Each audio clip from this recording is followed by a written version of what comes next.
Ողջույն հարգարժան տիկնայք եւ պարոնայք, առաջին լրատվականի եթերում Մեհրաբյան on-line-ն է, ես Ռուբեն Մեհրաբյանն եմ։ Հայաստանում սպասում են Միացյալ Նահանգների փոխնախագահ Ջեյ Վենսի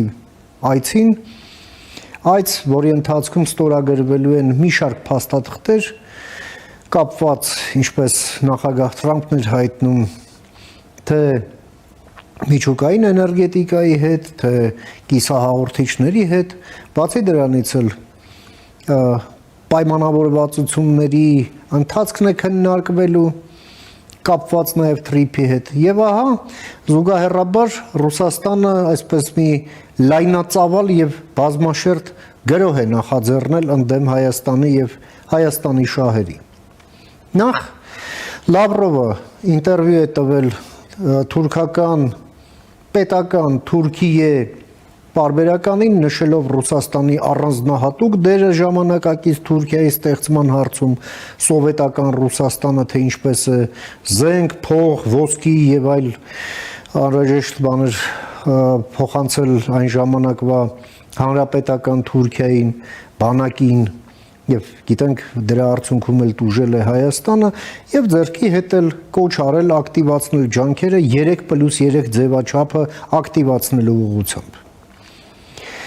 Իր շեֆից հետ չի մնացել Մարիա Զախարովան, պատասխանելով լրագրողի հարցին, ասել է, որ Ռուսաստանը պատրաստ է քննարկել TTIP-ին միանալու հնարավորությունները Հայաստանի հետ։ Իսկ թե ինչի պետք է միանա, Մարիա Զախարովային դա չի հուզում, բայց մենք տեսնում ենք, որ այդ ամենը ներդաշնակ է այն հայտարարություններին, որով հանդես եկան Հայաստանի այսպես կոչված ընդդիմադիրները,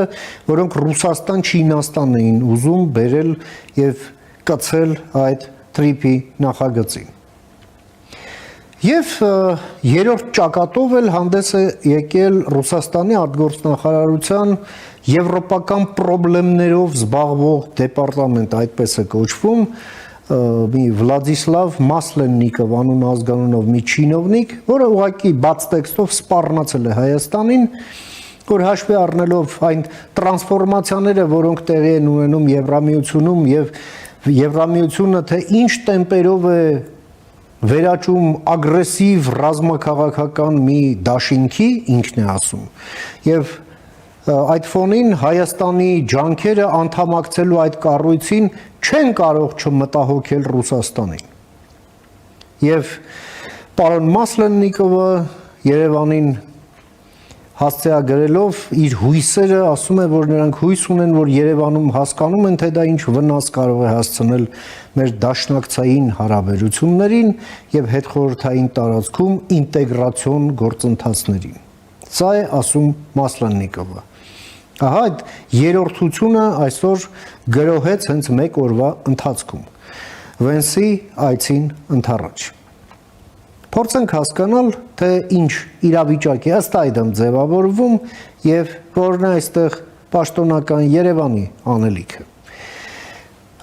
Ես մի հարգարժան հյուր եմ հրավիրել մեր տաղավար, տեսակապով մեր հյուրը Միացյալ Նահանգներից է, Մասաչուսեթսի Stonehill College-ի միջազգային հարաբերությունների պրոֆեսոր Աննա Օհանյանը, բարև ձեզ տիկին Օհանյան, ուրախ եմ նորից ձեզ տեսնել, շնորհակալ եմ հրավերս ընդունելու համար։ Շնորհակալություն Ռոբեն, շնորհակալություն հրավերի համար։ Եվ ուրեմն տիկին Օհանյան, ես նախաբանում մոտավորապես նկարագրեցի այն իրադրությունը, որը ձևավորվել է այս պահի դրությամբ, խնդրեմ ձեր մեկնաբանությունները, ինչի հետ մենք գործ ունենք, նախ Միացյալ Նահանգների հետ ինչ է սպասվում այս Վենսի այցին ընդառաջ եւ ինչու է աղմկում Մոսկվա գետը, հա, այսպես ասենք, համեցեք։ Նախ ասեմ, որ TTIP-ը, սրա մասին բավականին խոսել ենք, TTIP-ը որպես թե Հայաստան-Ամերիկա հարաբերությունները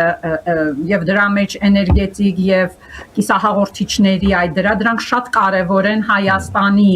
պետականության մոդեռնիզացիայի համար եւ Հայաստանը որպեսզի բարձրացնեն եւ դարձնեն նոր ձևավորվող թվային գլոբալ տնտեսության մի կարևոր բաղադրիչ։ Այսինքն այդ կիսահաղորդիչների հարցով Հայաստան Ամերիկայի բանակցությունը ես կասեի, որ ամենակարևոր կոմպոնենտներից այս ամբողջ TRIP-ի process-ում, բայց դրան զուգահեռ TRIP-ը որպես նույնիսկ զուտ, եթե դիտենք ինֆրաստրուկտուրային ծրագիր եւ հույս ունեմ, որ այն չի մնա միայն ինֆրաստրուկտուրային ծրագիր եւ կտանի ռեգիոնալ ինտեգրացման, ինստիտուցիոնալիզացման, խորացմանը, քան որ միայն այդ պայմաններում է Հայաստանի անվտանգությունը ապահովված, նույնիսկ բայց եթե TRIP-ը դիտենք որպես ինֆրաստրուկտուրային կառույց, դա նույնպես բարձրացնում է թե Հայաստանի դերը ռեգիոնում եւ թե ռեգիոնի դերը Եվրասիական մայրցամաքում։ Եթե դիտում եք Ռուսաստանի ռեակցիան այդ կոնտեքստում, ապա շատ հստակ է, որ Ռուսաստանը շատ վնաս է կրել ոչ թե տնտեսական, այսինքն տնտեսական առումով եթե Ռուսաստանը ներսից ռեֆորմացված նորմալ տնտեսություն ունենար, որ շահագրգռված լիներ, ակտիվորեն մասնակցել գլոբալ տնտեսությանը իր բազմաթիվ այսպես ասած բիզնեսների միջոցով TRIP-ը հնարավորություն են Ռուսաստանի համար ավելի հեշտ կապվել, այսինքն, բայց հաշվի առնելով թե ինչ է կատարվում Ռուսաստանի ներսում, հաշվի առնելով պատերազմը, դա է պատճառը, որ թե Ռուսաստանը ինչու է այդքան վերաբերմունքը այնպեսին է, որ ոչ թե ուզում են մասնակցել կամ այդ պայմաններից օգտվել խաղաղության խաչմերուկ տրամաբանությամբ, որը Հայաստանն է ներկայացրել, բայց փորձում է իշխել։ Եվ այդ կոնտեքստում եթե նայեք, TRIP-ը փաստորեն ավելի է լավացնում նույնիսկ Վրաստանի, թե Հայաստանի, Ադրբեջանի եւ նաեւ Վրաստանի դիրքը Եվրասիական մայրցամաքում եւ այդ առումով սպառնալիքի տակ է դնում, թուլացնում է, դժվարացնում է Ռուսաստանի նեոկայսրական պետականության տրամաբանությունը։ Պարզ ասենք, որ այս պայմաններում հատկապես Ռուսաստանի Ուկրաինայում վարած պատերազմից հետո Ռուսաստանի այս ծայրամասային satellite, այս նախկին սովետական պետությունները այժմ Ռուսաստանը ավելի շատ կախված է այդ պետություններից, քան թե հակառակը։ Սա մի քիչ ավելի գորգորուն է հնչում, անշուշտ տնտեսական առումով Ռուսաստանը շատ կարևոր է Հայաստանի համար, եւ չեմ ուզում հսկա շուկայի եւ այլն, բայց զուտ ներքին քաղաքական առումով այս հետսովետական հարաբերությունների հետ երկրների հետ հարաբերությունները Կրեմլին հնարավորություն են տալիս իր ժողովրդի առաջ ներկայանալ որպես նեոկայսրական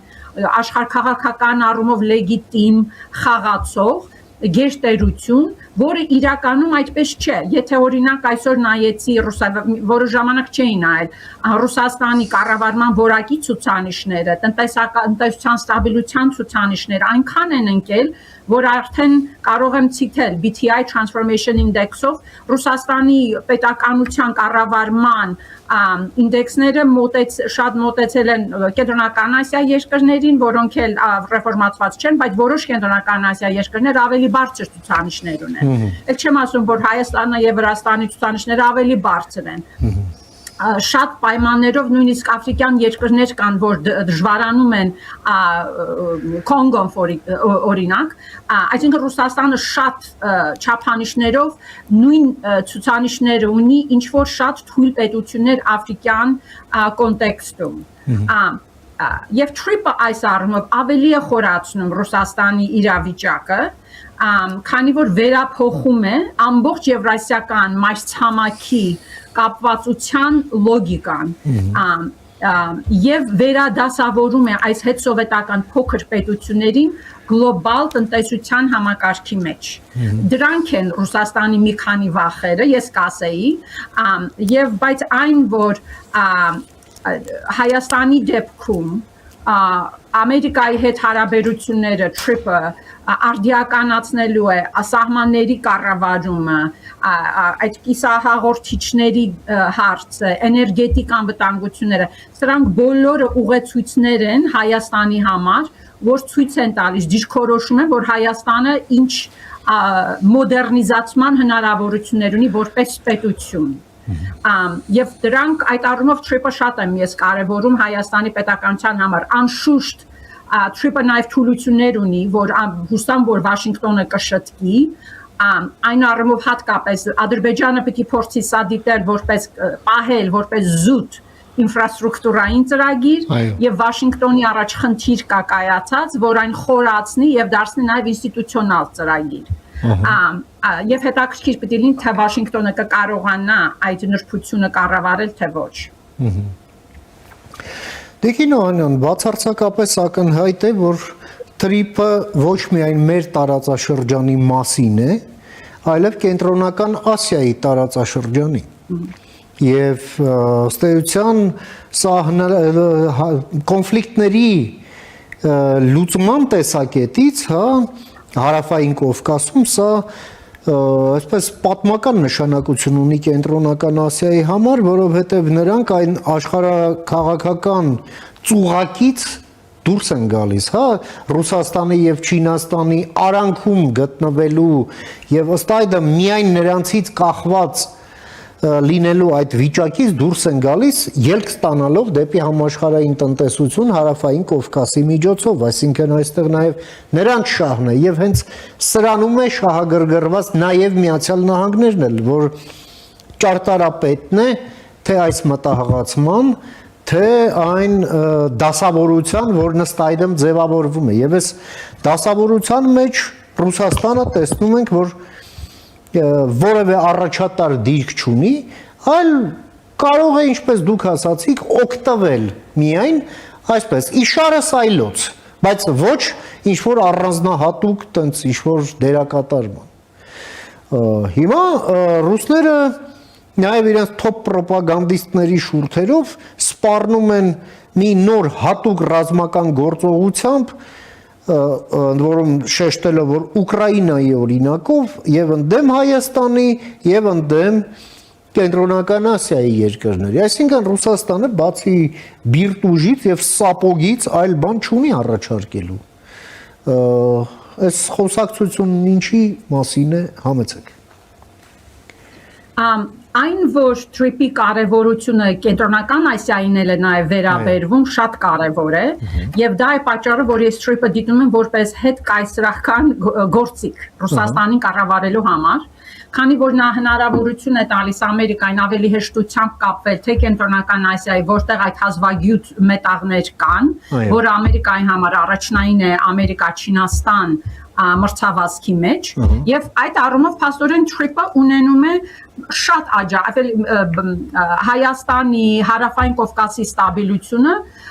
դառնում է նաեւ կենտրոնական Ասիայի երկրների շահերից բխող արդյունք եւ այդ առումով ինչքան որ Ռուսաստանը ռազմական առումով հոխորտա եւ ռազմական սպառնալիքներ հնչեցնի, նա ուղղակի ավելի է խորացնելու կենտրոնական Ասիա իր նախկին հետսովետական այդ satellite այդ ծայրամասային երկրների կառավարում կոորդինացումը, արբանյական երկրների կոորդինացումը մեկը մյուսի հետ։ Իսկ ինչ վերաբերում է այն որ եւ այն որ սա զուտ Ռուսաստանի վարկը զուտ նեոկայսրական է, քանի որ մի քիչ բարձեցնում եմ ես կայսրությունները որպես քաղաքական համակարգեր, բայց կայսրությունների ժամանակակից 21-րդ դարի շարժվելու հիմնական լոգիկան հիմա էլ նախկինում էլ եղել է այդ արբանյական երկրների էլիտան օգտագործելու, այսինքն անհատականացված ձևով լինի թե եղած որոշ քաղաքական կուսակցությունների միջոցով, փորձելով առաջ տանել իր շահերը եւ մտնել այս եղած ռեգիոնալ դասավորման process-ների մեջ, որից Ռուսաստանը դուրս է մնացել։ Եվ ասեմ, որ Թուրքիայում շատ, եւ հետազոտություն մի քանի անգամ նշեցի, որ մոտ մի տարի առաջ Թուրքիայում էի, եւ 3+3-ի հարցում շատ թուրք վերլուծաբաններ նախքին դիվանագիտներ միանշանակ ասում էին, որ չեն դիտում 3 գումարած 3-ը լուրջ, քանի դեռ այնտեղ Ռուսաստանը կա։ Քանի որ գիտեն, որ Ռուսաստանը այդպիսի ռեգիոնալ աշխարհակարգ ստեղծելու պայմաններում թելադրում է իրենը, ինստիտուտներ համակարգեր չի կարողանում կառավարել, ինքը այդ օրենքներով չի շարժվում, իսկ ցանկացած ռեգիոնալ կամ գլոբալ համակարգ կառուցող պետության համար առաջին այն է, որ նա կարողանա իր ստեղծած օրենքներով շարժվել։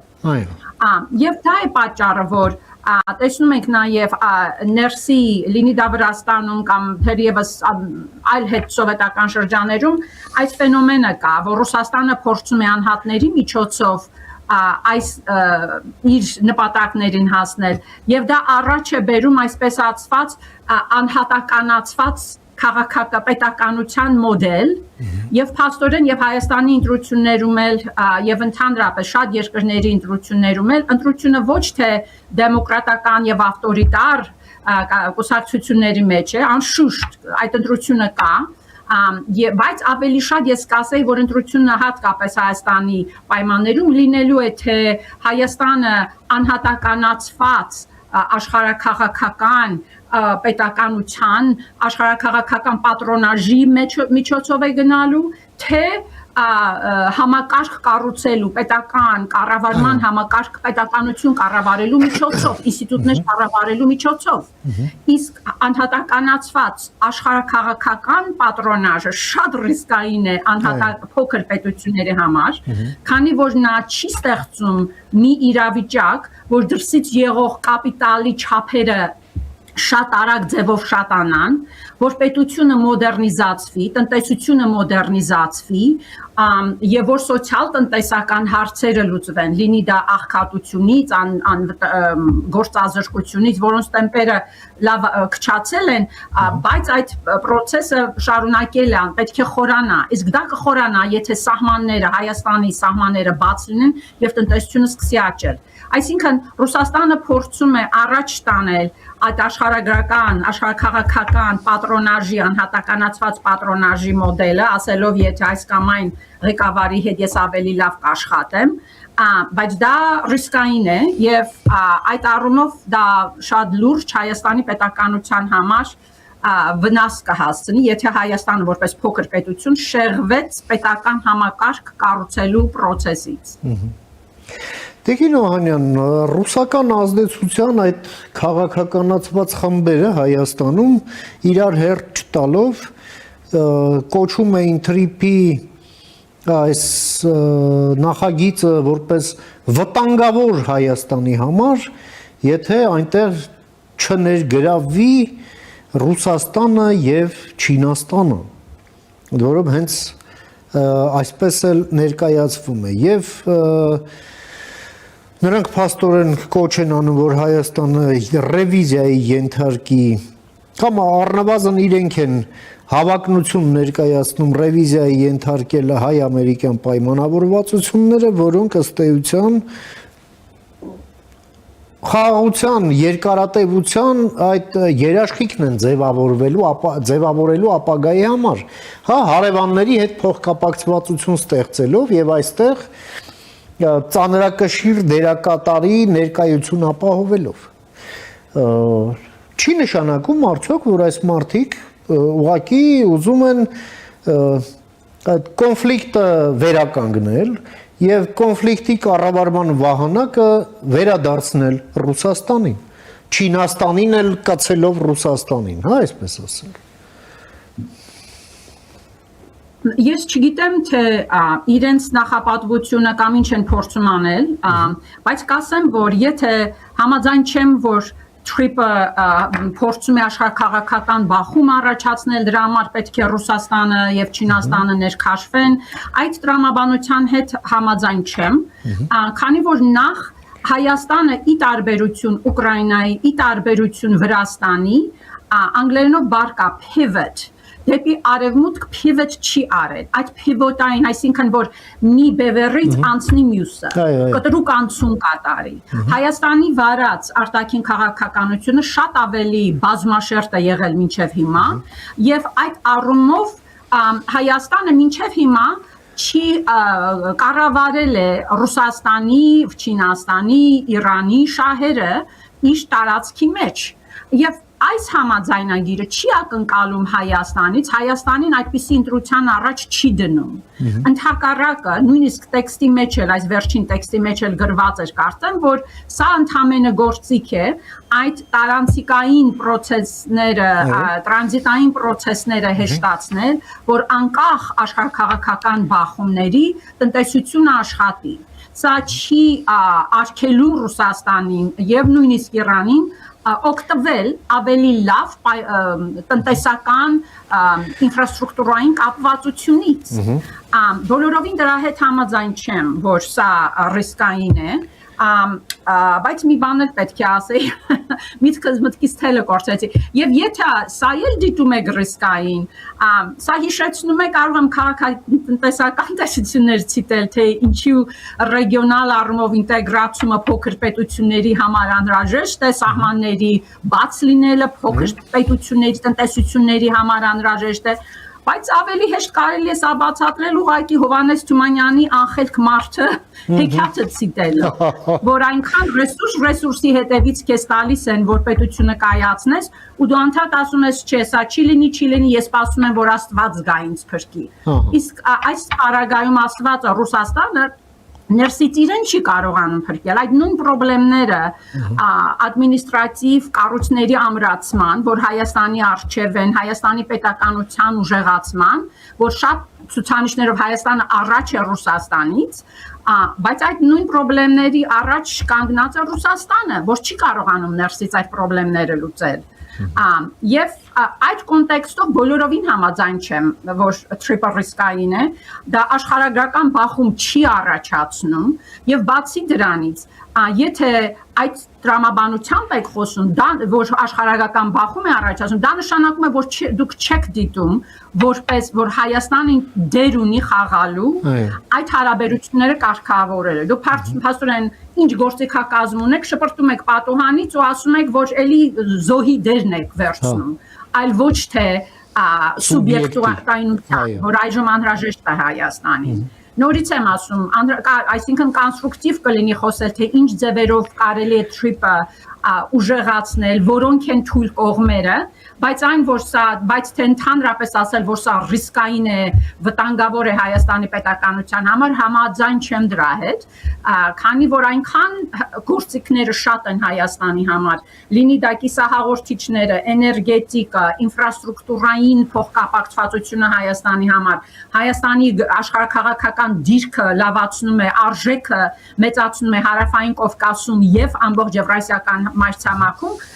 այսինքն դրական կողմերը այնքան շատ են, որ եթե բացասականից եք ուզում խոսեք, ապա գոնե կոնկրետ պետք է ասեք, որոնք են թույլ կողմերը, բայց այն որ սա աշխարհաքաղաքական բախում է առաջացնում, համաձայն չեմ դրա հետ։ Այդ բախում առաջանում է այն երկրներում, որտեղ պետական կառույցները թույլ են, Սիրիայում, ինչու հասարակական քաղաքացիական պատերազմի մեջ խրվեց, դարձավ proxy պատերազմ, քանի որ ներսի կառույցները ամբողջովին փտած էին։ Վենեսուելան ինչպես այդպես հանձնվեց, քանի որ էլի թույլ երկիր է, ներսից համակարգերը ամբողջովին պետական համակարգերը ամբողջովին փտած են։ Մի կողմից ասել, որ Հայաստանը կդառնա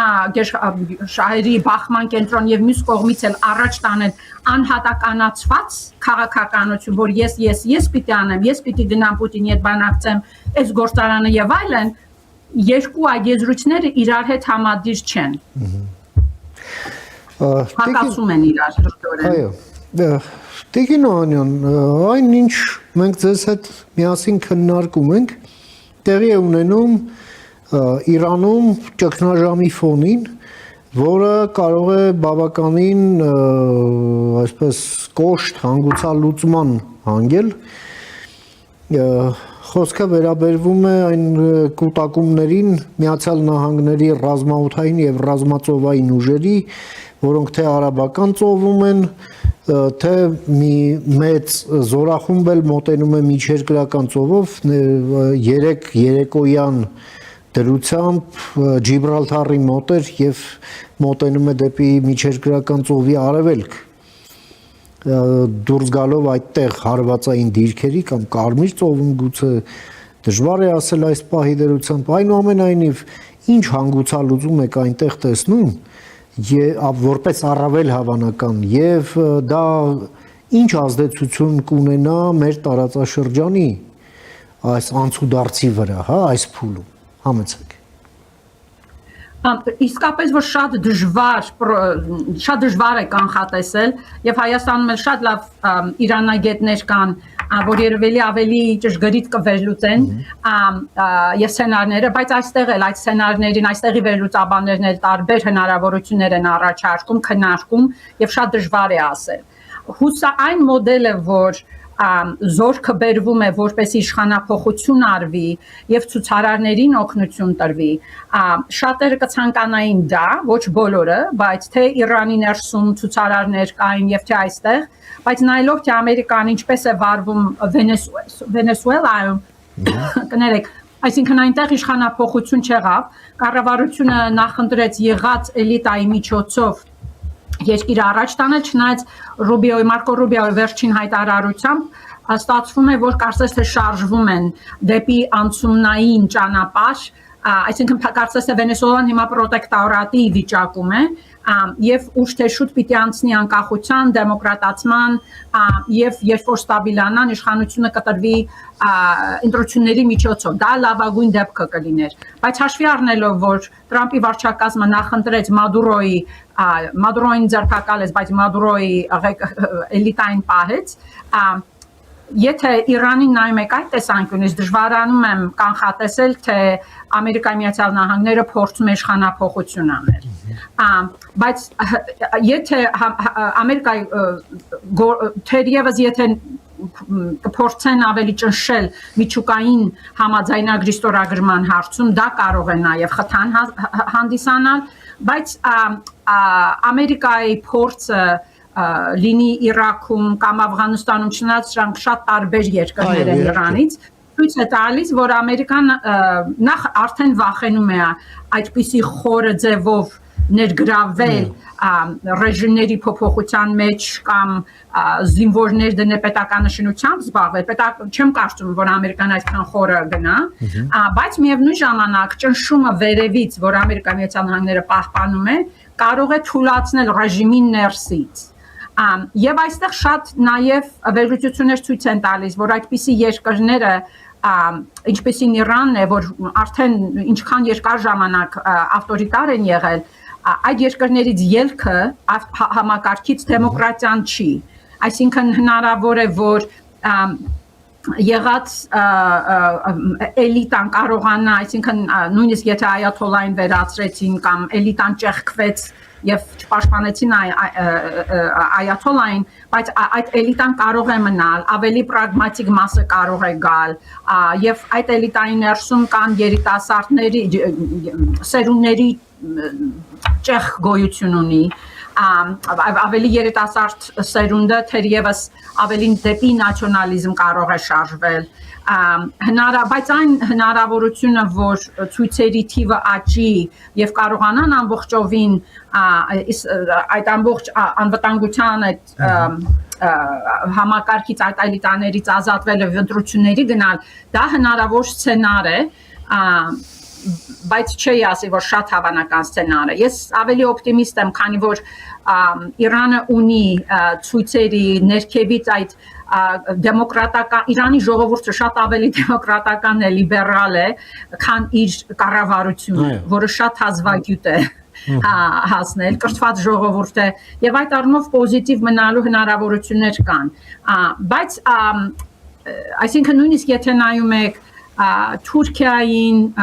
Իրանին եւ նաեւ Ռուսաստանին սա ուղղակի ցույց է տալիս, որ այս խոշոր երկրները, որ ներսից պետականության համակարգը թույլ է, կոռուպցիան շատ է եւ անհատականացված է կառավարումը, նորից վերադառնում եմ այդ թեմային, թե ինչքան ռիսկային է կառավարումը կապել մեկ անձին, որը ավելի ցայտուն է հատկապես Թուրքիայի կոնտեքստով Թե դա ինչ ձևով կարտահայտվի Հայաստանի վրա, ռեգիոնի վրա, սա ուղղակի մեկ փաստարկել է ավելացնում, որ այս երեք երկրները կարողանան խորացնել իրենց ռեգիոնալ ինտեգրացումը, տնտեսական ինտեգրացումը, փոխկապ-սոցիալական ինտեգրացումը Հարավային Կովկասով, որպեսզի կարողանան դիմանալ այդ խոշոր ցնցումներին։ որոնք ուշ-թե-շուտ լինելու են, բայց եթե Իրանը տրանսֆորմացվեց եւ բռնեց լիբերալիզացիայի կամ դեմոկրատացման ուղին, սա ամբողջովին կփոխի հարավային Կովկասը, ամբողջովին կփոխի Եվրասիական մարտհամակը, բայց սա նաև ցույց է տալիս, որ ինչքան թուլացած է Ռուսաստանը աշխարհով մեկ, որ թե Իրանի հետ ստրատեգիկ համաձայնագրություն ունի, չէ, համաձայնագիր ունի, ոչ Իրանին է կարողանում պաշտպանել, ոչ Վենեսուելային կարողացավ պաշտպանել, ոչ Սիրիայում կարողացավ Ասադին պաշտպանել, այսինքն այդքան թուլացած լինելով սա պետք է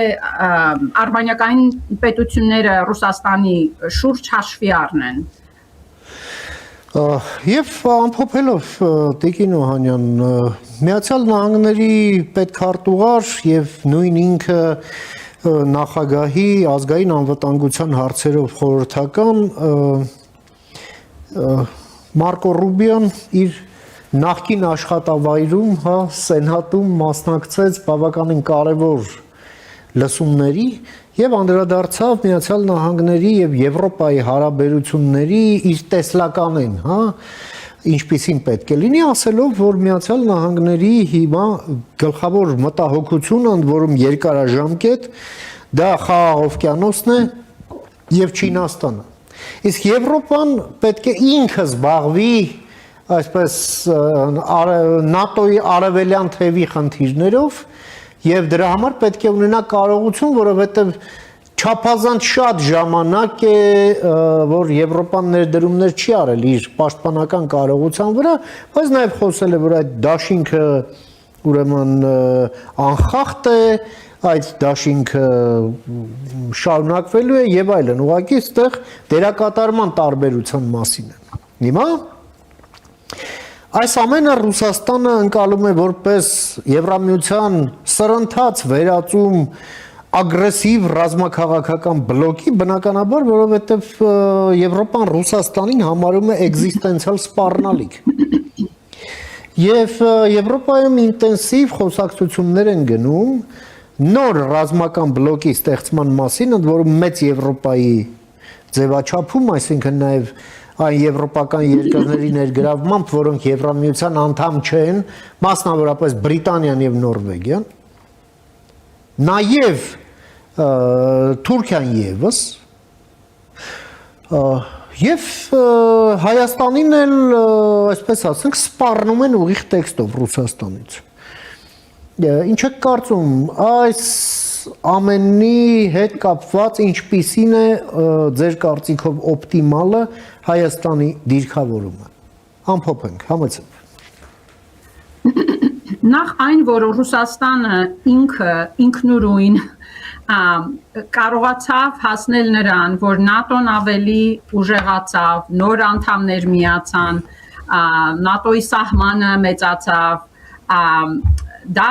Ռուսաստանը ոչ մեկին չի կարող մեղադրել, քան ինքն իրեն։ ՆԱՏՕ-ն թուլացած կառույց էր 90-ական թվականներին, 2000-ականների սկզբին թուլացած կառույց էր, խոսում էին այդ թե կազմակերպությունը կդիմանա թե ոչ, եւ Տրամպը ուղղակի, կներեք, Պուտինը ուղղակի վերակենդանացրեց այդ կառույցը։ Եվ Տրամպի վարած քաղաքականությունը, որը նախքան Տրամպը նույնիսկ միշտ եղել են կոչեր, որ Եվրոպան ավելի շատ ծախսի իր անվտանգության վրա եւ շատ վերլուծաբաններ, շատ քաղաքական ղեկավարներ թե Վաշինգտոնում եւ թե Եվրոպայում հասկանում են, որ Եվրոպան շատ է շահել, բավականին երկար է շահել Ամերիկայի տրամադրած այս անվտանգության դիվիդենդից եւ կարողացել է իրենց տնտեսությունները առաջ տանել, խորացնել, քանի որ ռազմականի վրա չեն ծախսել։ Բայց հիմա Ռուբիոյի ասածը շատ ստրատեգիկ առումով կարևոր է այն առումով, որ սա փաստորեն առաջացնում է խթան, որ Եվրոպան այո ավելի ռազմականացվի եւ նոր այսպիսի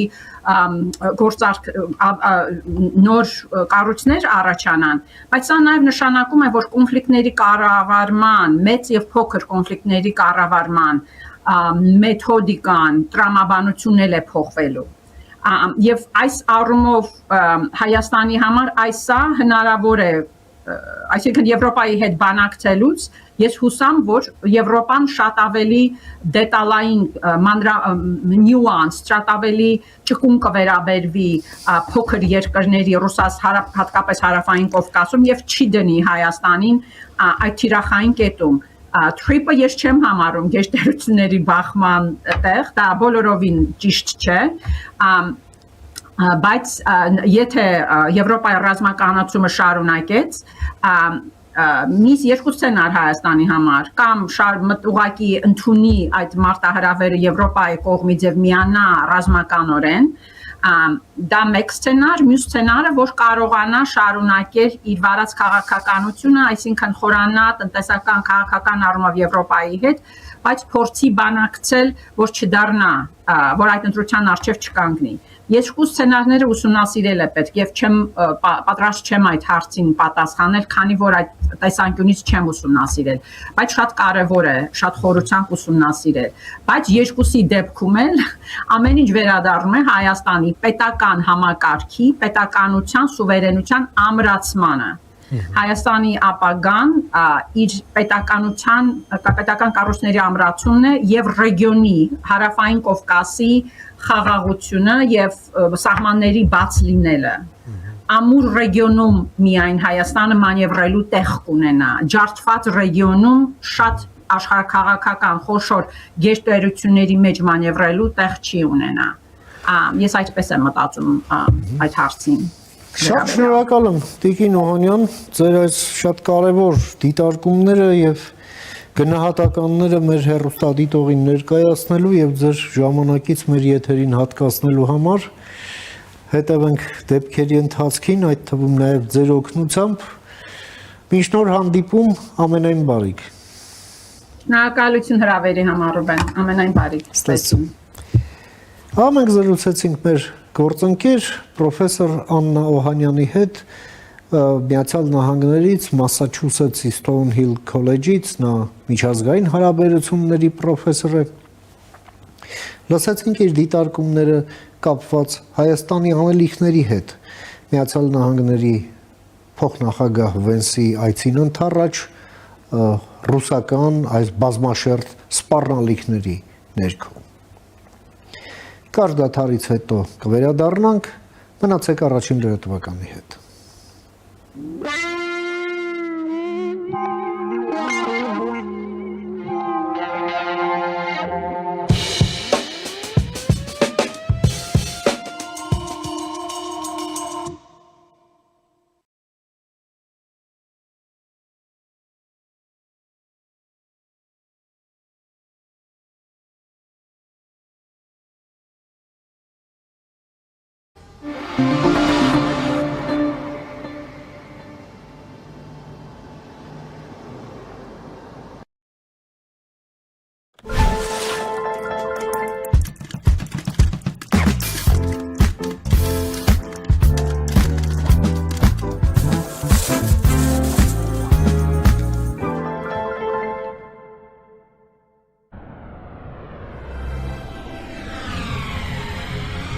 «2026-ին Եվրոպան 75%-ով ավելի մոտ է լինելու։ Իդեալ համակարգը բացում է եվրոպական որակի եւ նրբագեղության դռները ձեր առաջ։ Հնարավորություն ընձեռելով ձեռք բերել եվրոպական արտադրողների լավագույն նմուշների նշված տեսականին մինչեւ 75% բացառիկ զեղչով։ Կան տարբերակներ, կա իդեալական տարբերակ։ Մանրամասները idealsystem.am։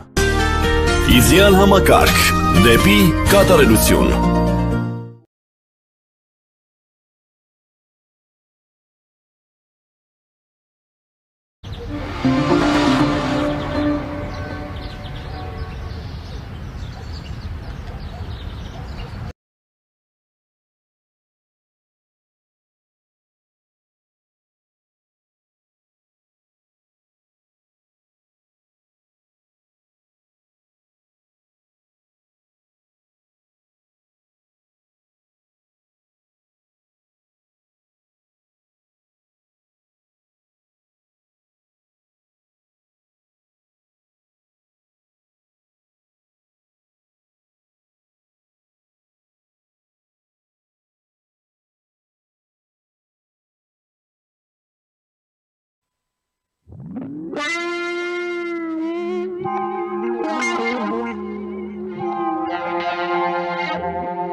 Շարունակում ենք մեր թողարկումը, առաջին լրատվականի եթերում կրկին Մեհրաբյան on-line-ն է, ես Ռուբեն Մեհրաբյանն եմ։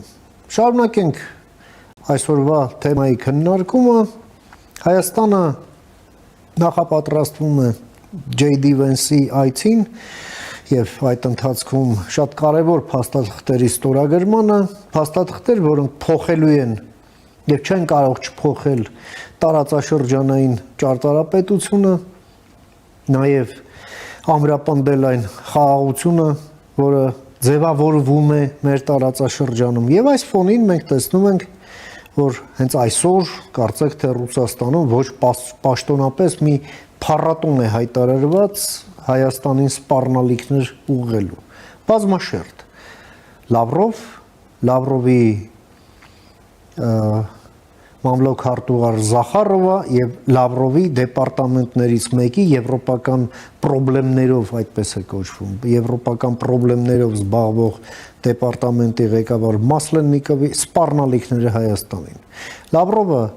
3+3 է ցանկանում, ընդ որում թուրքական պետական պարբերականին իր հարցազրույցում Զախարովան պատրաստակամություն է հայտնում մասնակցել քննարկումներին թրիփին միանալու հարցերով, դե իսկ Մասլեննիկովն էլ մեզ ուղղակի սպառնում է, որ այդ Եվրամիությունը վերածվում է ագրեսիվ ռազմաքաղաքական մի բլոկի և իրենք մտահոգված են Հայաստանի քայլերով ուղղված այդ Եվրամիությանը անդամակցելու։ Փորձենք հասկանալ, որն է այստեղ Հայաստանի օպտիմալ դիրքավորումը այս ամենի նկատմամբ, որովհետև բացարձակապես ակնհայտ է, որ Ռուսաստանի լեզուն այսքան երկար չպետք է լինի մեր ուղղությամբ հարցերում, որոնք վերաբերվում են մեր շահերին։ Փորձենք հասկանալ և այդ նպատակով ես մի հարգարժան հյուր եմ հրավիրել մեր տաղավար, ում սիրով ուզում եմ ներկայացնել, մեր հյուրն է քաղաքագետ, Հայկական խորհրդի ասոցացված փորձագետ Նարեկ Մինասյանը, բարև եք եկել, պարոն Մինասյան, ուրախ եմ նորից ձեզ տեսնել։ Շնորհակալ եմ հրավերի համար։ Շնորհակալ եմ հրավերս ընդունելու համար։ Եվ ուրեմն ինչ ունենք մենք այս պահի դրությամբ։ Հայաստանը և Ադրբեջանը փակել են կոնֆլիկտի էջը և գնում են դեպի խաղաղություն, այդ խաղաղությունն էլ տևական լինելու համար փոխկապակցվածություն են ձևավորում, Միացյալ Նահանգներն այստեղ ունեն շատ լայն ներգրավվածություն և այդ ներգրավվածությունն էլ ամրապնդվելու է նաև Վենսի այցով և ահա այսօր մենք այսպես եռաշերտ սպառնալիքներ ենք ստանում Ռուսաստանից, համեցեք։ Ինչպես նշեցիք, Հայաստանը և Ադրբեջանը առնվազն հայտարարում են, որ գտնվում են խաղաղության ինստիտուցիոնալացման գործընթացում, այսինքն բավական փխրուն գործընթաց է և քայլ առ քայլ պետք է ձևավորվի փոխվստահություն և ինչպես նշեցիք նաև փոխկապակցվածություն։ Ամենատարբեր ոլորտներում արդեն իսկ քննարկումներ կան նույն առևտրի և այլ էներգետիկ ոլորտում համագործակցության խորացման վերաբերյալ և այս քայլերը նպատակ ունեն ստեղծել այնպիսի տարածաշրջան, երբ հարևանները միմյանցից կախված են և նոր էսկալացիան, նոր ճգնաժամերը չի բխում ոչ Բաքվի, ոչ Երևանի շահերից։ Այս ճանապարհը բայց երկար է տևելու և բնականաբար այստեղ առանցքային դերակատարում է ունենալու Միացյալ Նահանգները որպես հիմնական բրոքեր այս գործարքի, ու այստեղ բավական կարևոր է նաև այն հանգամանքը, որ Միացյալ Նահանգների ներգրավվածությունը չի սահմանափակվում միայն թրիփով։ Այսինքն Վաշինգտոնյան հանդիպման շրջանակում ըստ էության ամերիկյան կողմը թե Երևանին, թե Բաքվին ներկայացրեց ավելի լայն փաթեթ, որի բաղադրիչ է ընդամենը թրիփը։ Հիշում եք, հայկական կողմը վարչապետի գլխավորությամբ 3 հուշագիր հավելյալ ստորագրեց Միացյալ Նահանգների հետ, միևնույն ժամանակ Ադրբեջանը ևս էներգետիկ ոլորտում համագործակցության հուշագիր ստորագրեց Միացյալ Նահանգների հետ, բացի այդ պայմանավորվածություն ձեռք բերվեց հարաբերությունները ռազմավարական մակարդակ տեղափոխելու վերաբերյալ Ադրբեջանի եւ Միացյալ Նահանգների միջև եւ քայլ առ քայլ ըստ էության կողմերը աշխատում են նաեւ այս հարակից պայմանավորվածությունների կյանքի կոչման ուղղությամբ եւ առաջիկայում ինչպես հայտնի է մոտ 2 շաբաթից նախատեսվում է ԱՄՆ փոխնախագահի այցը տարածաշրջան եւ թերևս դա կարող է դառնալ եւս մեկ հանգրվան այս լայն գործընթացը առաջ մղելու եւ ինչ որ այսպես հիմնարար փաստաթղթեր ստորագրելու տեսանկյունից արդեն իսկ Թրամփը որոշակի արտահոսքեր է ապահովել, որ մասնավորապես Հայաստանի հետ պատրաստվում են համագործակցությունը խորացնել միջուկային անվտանգության ոլորտում եւ ամենայն հավանականությամբ այդ ուղղությամբ ինչ որ փաստաթղթեր կստորագրվեն կամ կպատրաստվեն, կհաստատվեն եւ միևնույն ժամանակ կիսահաղորդիչների ոլորտում է նախատեսվում համագործակցության խորացում։ Այդ երկու ուղղություններն էլ ունեն ռազմավարական կարևորություն Հայաստանի համար, ընդհանրապես կիսահաղորդիչները ներկայումս հատկապես հաշվի առնելով տեխնոլոգիական գլոբալ տեխնոլոգիական անցումը, այո, նույն օրինակ Թայվանի դեպքում կիսահաղորդիչները նրա անվտանգության բաղադրիչ են դարձել։ Հայաստանի դեպքում եւս այս ուղղությամբ բավական անելիքներ կան եւ մյուսը միջուկային անվտանգությունն է, դերևս այստեղ գաղտնիք չէ, որ Հայաստանի էներգետիկ կախվածությունների այսպես շարքում միջուկային անվտանգությունը, միջուկային վառելիքի տեխնոլոգիաների հետ կապված տասնամյակներ շարունակ եղել է Ռուսաստանից եւ հայկական կողմը շահագրգռված է դիվերսիֆիկացնել իր համագործակցությունը տարբեր դերակատարների հետ եւ արդեն տևական ժամանակ է հայտարարում է, որ նոր ատոմակայանի կառուցման ուղղությամբ տարբեր տարբերակներ են քննարկվում։ Չեմ բացառում, որ Միացյալ Նահանգների փոխնախագահի այցի շրջանակում նախատեսվող նոր համաձայնագիրը միջուկային ոլորտում համագործակցության Հայաստանի համար հնարավորություն կտա նաև այսպես հասանելիություն ստանալ միջուկային ամերիկյան տեխնոլոգիաներին։ Այսինքն համաձայնագիր 1 2 3 որ կա խոսքը դրանությամբ, այո, եւ դրա հաստատումից հետո հաշվի առնելով միջուկային տեխնոլոգիաները ունեն ռազմավարական կարևորություն, Միացյալ Նահանգները այսպես բավական բարդ ընթացակարգերով է անցնում։ Դա բանալի է արդեն այդ process-ը։ Եվ դրանով հայկական կողմը հնարավորություն կստանա հասանելիություն ապահովել կամ հասանելիություն ստանալ ամերիկյան միջուկային տեխնոլոգիաներին, ինչը բավական կարևոր քայլ է։ Եվ արդեն ամերիկյան տարբերակը, այսպես մոդուլային ատոմակայանի տարբերակը կդառնա ավելի այսպես շոշափելի կամ իրատեսական հայկական կողմի համար։ Եվ ինչ վերաբերում է Ադրբեջանին, Ադրբեջանի դեպքում իմիջայլոց սա արդեն երկրորդ փոխնախագահի այցն է, Հայաստանի դեպքում առաջին ԱՄՆ փոխնախագահն է, որ այցելելու է։ Ադրբեջանական կողմը Չեյնին էր, չէ՞ այցելել, այո։ Ադրբեջանական կողմը ավելի շատ շահագրգռված է 907-րդ բանաձևի չեղարկմամբ, լիարժեք չեղարկմամբ եւ դրա շրջանակում ավելի այսպես գործնական համագործակցության զարգացման հատկապես պաշտպանական արդյունաբերության ոլորտում եւ արդեն իսկ Թրամփը հայտարարել է, որ օրինակ մոտորանավակներ կամ զրահաբաշխումներ կարող են փոխանցել ադրբեջանական կողմին, սակայն դեռևս 907-րդ բանաձևը կասեցվում է ԱՄՆ նախագահի հրամանակրով։ Եվ ադրբեջանական կողմը սառեցվում է, այո, դրա իրականացումը։ Այնա տարին մեկ։ Այո։ Եվ ադրբեջանական կողմը ամեն կերպ ցանկանում է, որպեսզի կոնգրեսի մակարդակով դա չեղարկվի, սակայն դեռևս հաջողություններ չկան եւ բարբերաբար ինչ-որ պատվիրակությունների փոխայցեր են լինում եւ այդ հարցը ակտիվորեն քննարկվում է, տարբեր լոբիստական կառույցներ են ներգրավում Ադրբեջանը այդ հարցի հետ կապված, սակայն դեռևս զգալի շոշափելի տեղաշարժեր չկան։ Միևնույն ժամանակ ադրբեջանական կողմը շահագրգռված է նաեւ ֆինանսական եւ էներգետիկ ոլորտում Միացյալ Նահանգների հետ համագործակցության խորացմամբ եւ ամենայն հավանականությամբ այդ ուղղությամբ եւս որոշակի պայմանավորվածություններ կամ փաստաթղթեր կստորագրվեն Բաքվում։ Այնուամենայնիվ, եթե ամփոփենք, Վենսի այցը տարածաշրջան բավական լուրջ ազդակ է թե հայ-ամերիկյան, թե ադրբեջանա-ամերիկյան հարաբերություններին լուրջ խթան կարող է դառնալ եւ միևնույն ժամանակ այն քաղաքական ուղերձ է պարունակում տարածաշրջանի համար եւ հստակ ընդգծում է Միացյալ Նահանգների համար Հարավային Կովկասը դառնում է նոր առաջնահերթ ուղղություն։ Թեև կային ի սկզբանե որոշակի մտահոգություններ, որ Թրամփի նոր վարչակազմը հետաքրքրված չի լինելու այդ տարածաշրջաններով հետ է քաշվելու եւ այլն, սակայն մենք ունենք մի իրավիճակ, երբ հայ-ադրբեջանական кейսը, այսպես ձևակերպենք, բավական դարձել է Թրամփի համար հաջողության պատմություն։ Թրամփը շատ է սիրում ասել, որ ութ պատերազմ են դադարեցրել եւ այլն, սակայն այդ ութ դադարեցված պատերազմի մեջ թերևս հայ-ադրբեջանական кейսը ամենահաջողվածներից է եւ Միացյալ Նահանգները շահագրգռված է այս ուղղությամբ շարունակել ներդրումները։ Ընդ որում այս վարչակազմը այդքան էլ առատաձեռն չէ տարբեր դրամաշնորհների աջակցություն տրամադրման հարցում տարբեր տարածաշրջաններին, սակայն մեր պարագայում փաստացի մեր տարածաշրջանը դառնում է որոշակի բացառություն, ինչպես հայտնի է Թրիփի շրջանակում ամերիկյան կողմը արդեն իսկ հայտարարել է 145 միլիոն դոլարի տրամադրման մասին եւ տարբեր խոսակցություններով այդ գումարը Թրիփի շրջանակում կարող է հասնել մինչև 400 միլիոն դոլար, ինչը բավական լուրջ ներդրում է։ Ընդ որում այստեղ թյուրում բռնում կա Հայաստանում, որ դա վերաբերում է միայն երկաթգծին։ Թրիփը ավելի լայն է, չի սահմանափակվում միայն երկաթգծով եւ այդ միայն մեղրիում չի, այլ Դա ներառելու է խողովակաշարեր, դա ներառելու է էլեկտրահաղորդման գծեր, բարձրավանդակ, մալուխներ, օպտիկա, մանրաթելային եւ այլն, այսինքն սա կոմունիկացիոն բազմաշերտ նախագիծ է, որը հաջողության կյանքի կոչվելու դեպքում փաստացի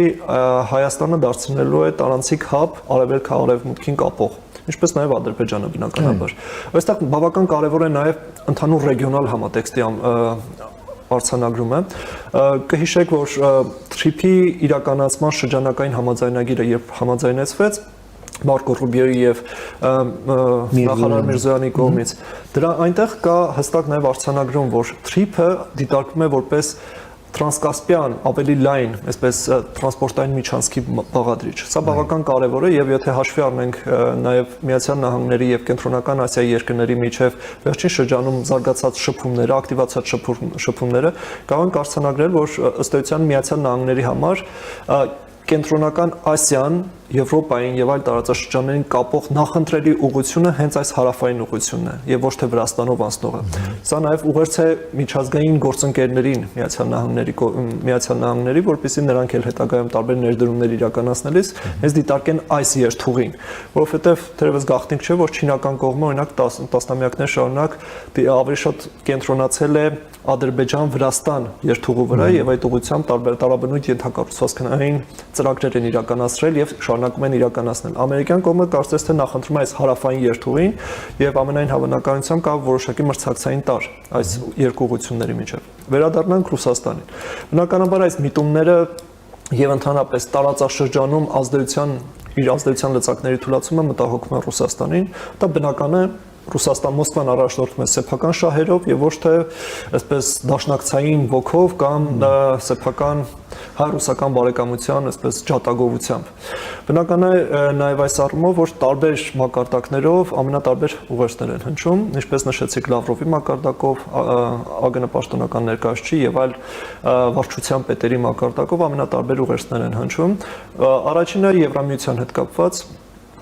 այն, որ Հայաստան-Եվրամիություն հարաբերությունները թևակողել են նոր դարաշրջան, ըստ էության նոր փուլ, դա միանշանակ է եւ բավական ակտիվորեն Երևանը եւ Բրյուսելը գնում են մերձեցման եւ արդեն իսկ հայկական կողմը հայտարարել է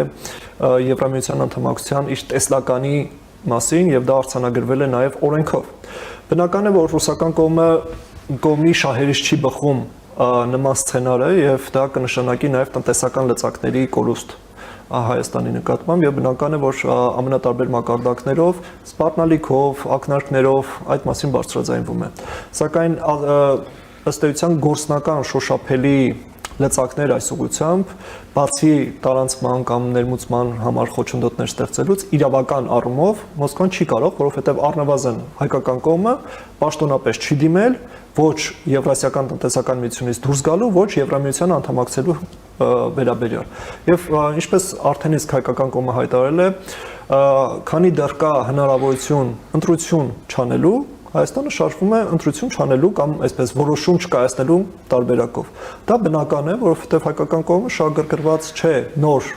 անկախատեսելի չկառավարվող ռիսկերի ստեղծմամբ եւ փորձում է գործընթացը հնարավորինս սահուն տանել, հնարավորինս նվազեցնելով ռիսկերը եւ միևնույն ժամանակ դիվերսիֆիկացման ուղղությամբ տարբեր քայլեր իրականացնելով, որովհետեւ բնական է, որ ԵԱՏՄ-ից դուրս գալը բավական լուրջ տնտեսական ցնցում է լինելու նաեւ Հայաստանի տնտեսության համար եւ մինչեւ այդ քայլը, մինչեւ այդ պահը Հայաստանը ունի բավական լուրջ տնային աշխատանք անելու դիվերսիֆիկացման ուղղությամբ եւ այստեղ բավական կարեւոր է նաեւ արձանագրել, որ այսպես ժամերով կարող ենք խոսել դիվերսիֆիկացման կարեւորության մասին, սակայն առանց Հայաստան-Թուրքիա սահմանի բացման այդ ուղղությամբ զգալի շոշափելի քայլեր ուղղակի հնարավոր չեն։ Մեզ անհրաժեշտ է ռեալ գործող էժան հաղորդակցություն հենց Եվրոպայի հետ։ Երբ օրինակ Գյումրիում բեռը կդրվի գնացքի վրա եւ այն ուղիղ կհասնի Բերլին, Փարիզ եւ այլ երկրներ։ Այդ ապաշրջափակման գործընթացը բավական լուրջ հնարավորություններ կստեղծի Հայաստանի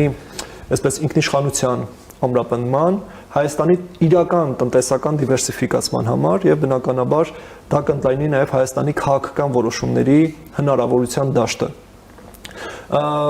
Ինչ վերաբերում է ռուսական կողմի արձագանքներին, նշեցիք նաեւ 3 գումարած 3-ի վերակենդանացման կամ այդ ֆորմատով նոր հանդիպման կազմակերպման անհրաժեշտությունը, ինչի մասին բարձրաձայնվում է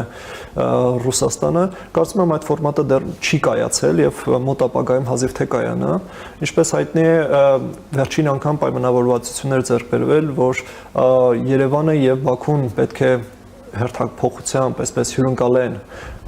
հաջորդ կայանալիք հանդիպումներ, սակայն չկա վերջնական համաձայնություն հենց Ադրբեջանի եւ Հայաստանի միջև։ Իմ կարծիքով թե Երևանը եւ Բաքուն շահագրգռված չեն այս ֆորմատի կյանքի կոչման կայացման, այո, պայմանավորվելն էլ կոորդինացված, պայմանավորված ձևով, այո, ձգվում է այս գործընթացը։ Չեմ ասում Իրանում տեղի ունեցող զարգացումները այս ֆոնին բավական բարդ է պատկերացնել, որ Իրանի արտգործնախարարը կթողնի իր գործերը եւ կգնա այս ձևաչափով ինչ որ հանդիպման, առնվազն այս պահին դա իրատեսական չէ եւ ամենայն հավանականությամբ դա այն հերթապահ թեման է, որը պարբերաբար ռուսական կողմից բարձրաձայնվում է։ Եթե փորձենք ամփոփել ռուսական կողմի դիրքավորումը, բնական է, որ ռուսական կողմը հետաքրքրված չէ Հայաստանի արտաքին քաղաքականության դիվերսիֆիկացմամբ եւ փորձելու է ամենատարբեր ձևերով խոչընդոտներ ստեղծել, իր դժգոհությունը արտահայտել եւ այս հռետորաբանությունը առաջիկա ամիսներին ամենայն հավանականությամբ կուժեղանա, հաշվի առնելով նաեւ նախընտրական շրջանը եւ արդեն իսկ կան որոշակի դրատարեր, սակայն հայկական կողմի անելիքը իմ կարծիքով բավական հստակ է։ Մեզ պետք են քիչ հայտարարություններ եւ ռեալ աշխատանք։ Այո, շատ դեպքերում Հայաստանում վերջին 2-3 տարում կային ինչ-որ դրվագներ, երբ հայտարարությունները ավելի շատ էին, քան օրինակ ռեալ դիվերսիֆիկացման ուղղությամբ քայլերը։ Այո։ Ինչը այսպես գրգռում էր Մոսկվային, ամենատարբեր հայտարարություններ էին հնչում, բայց իրականում որ նայում ես ռեալ տեղաշարժ, ռեալ փոփոխություն այդ ուղղությամբ չէ։ Մոսկվան ինքն էր ասում, դե լավ, որ ասում են, բայց մենք տեսնում ենք գետնին շատ տեղաշարժ չկա։ Վերջին շրջանում Հայաստանի արտաքին քաղաքականությունը դարձել է առավել նախաձեռնող, առավել պրոակտիվ եւ դրա շոշափելի արդյունքները մենք արդեն տեսնում ենք, օրինակ վիզային ռեժիմի ազատականացման գործընթացի մեկնարկով, ամենատարբեր աջակցության փաթեթները, որոնք Հայաստանին են տրամադրում, Հայաստանի նկատմամբ ներդրումային հետաքրքրության աճով եւ այլն եւ այլն։ Հետաբար հայկական կողմի խնդիրն է հնարավորինս կենտրոնանալ տնային աշխատանքի վրա եւ բոլոր ուղղություններով ռեալ գետնի վրա իրավիճակը փոխող քայլեր ձեռնարկել եւ ավելի քիչ խոսել։ Գործերից հիմա պարոն Մինասյան, տեսեք, վարչապետը դեռ անցյալ տարի էր ասաց այն մասին, որ երբ Ռուսաստանի էլի մի քիչ այլ դեպարտամենտի ղեկավար էր, որ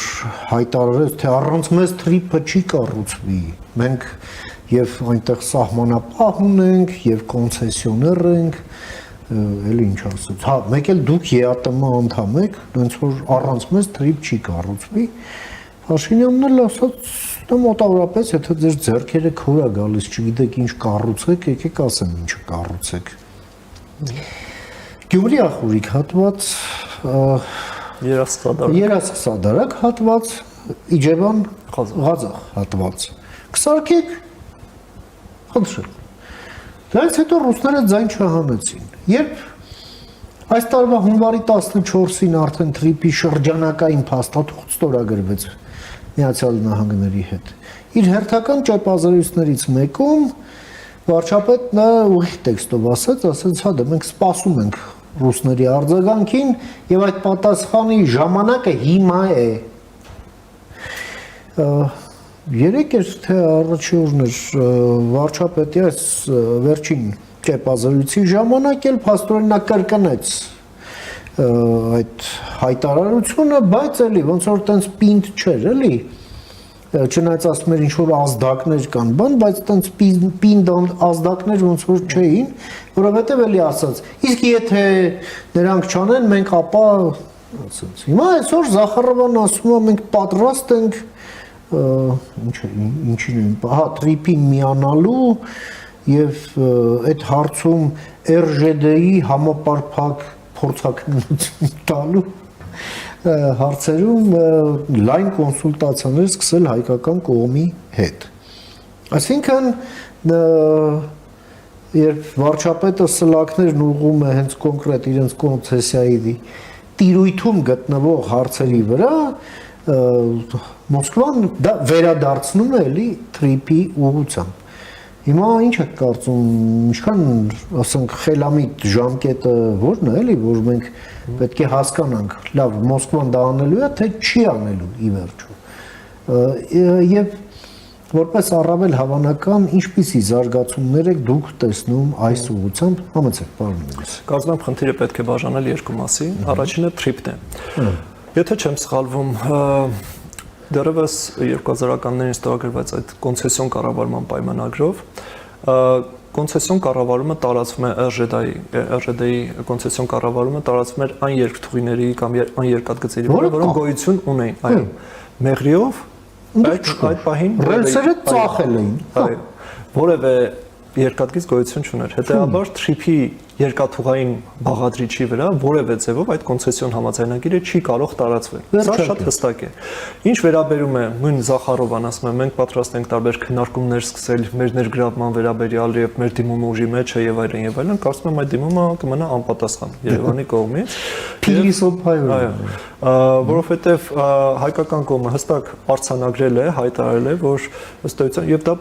սևով սպիտակի վրա գրված է թրիփի իրագործման շրջանակային համաձայնագրի մեջ, որ ըստ էության երկու հիմնական դերակատար կա՝ Միացյալ Նահանգները եւ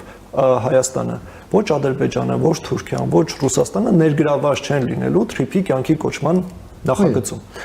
Եվ կներեք, Երևանն էլ նաև վարչապետն էլ ուղիղ տեքստով ասած, եւ մենք չենք տեսնում այլ մասնակից փայատեր այս այստեղ նաև բավական կարևոր է, որ հենց իրականացման շրջանակային այդ համաձայնությունը նաև Հայաստանին հնարավորություն է տալիս ըստ էության վետո կիրառել ցանկացած կենսական հարցի հետ կապված, ընդ որում որևէ երրորդ դերակատարի հնարավոր ներգրավումը պետք է համաձայնեցվի եւ Երևանի եւ Վաշինգտոնի կողմից։ Հետաբար տեսանելի ապագայում ես չեմ պատկերացնում, որ որևէ երրորդ դերակատար կարող է ներգրավել, որովհետեւ այս նախագիծը Հայաստանի համար ունի ռազմավարական կարևորություն, սա նաեւ այսպես ուղիղ կապի մեջ է Հայաստանի անվտանգության եւ ինքնիշխանության հետ, եւ այս ուղղությամբ որևէ երրորդ դերակատարի ներգրավումը ուղղակի տեղին չէ։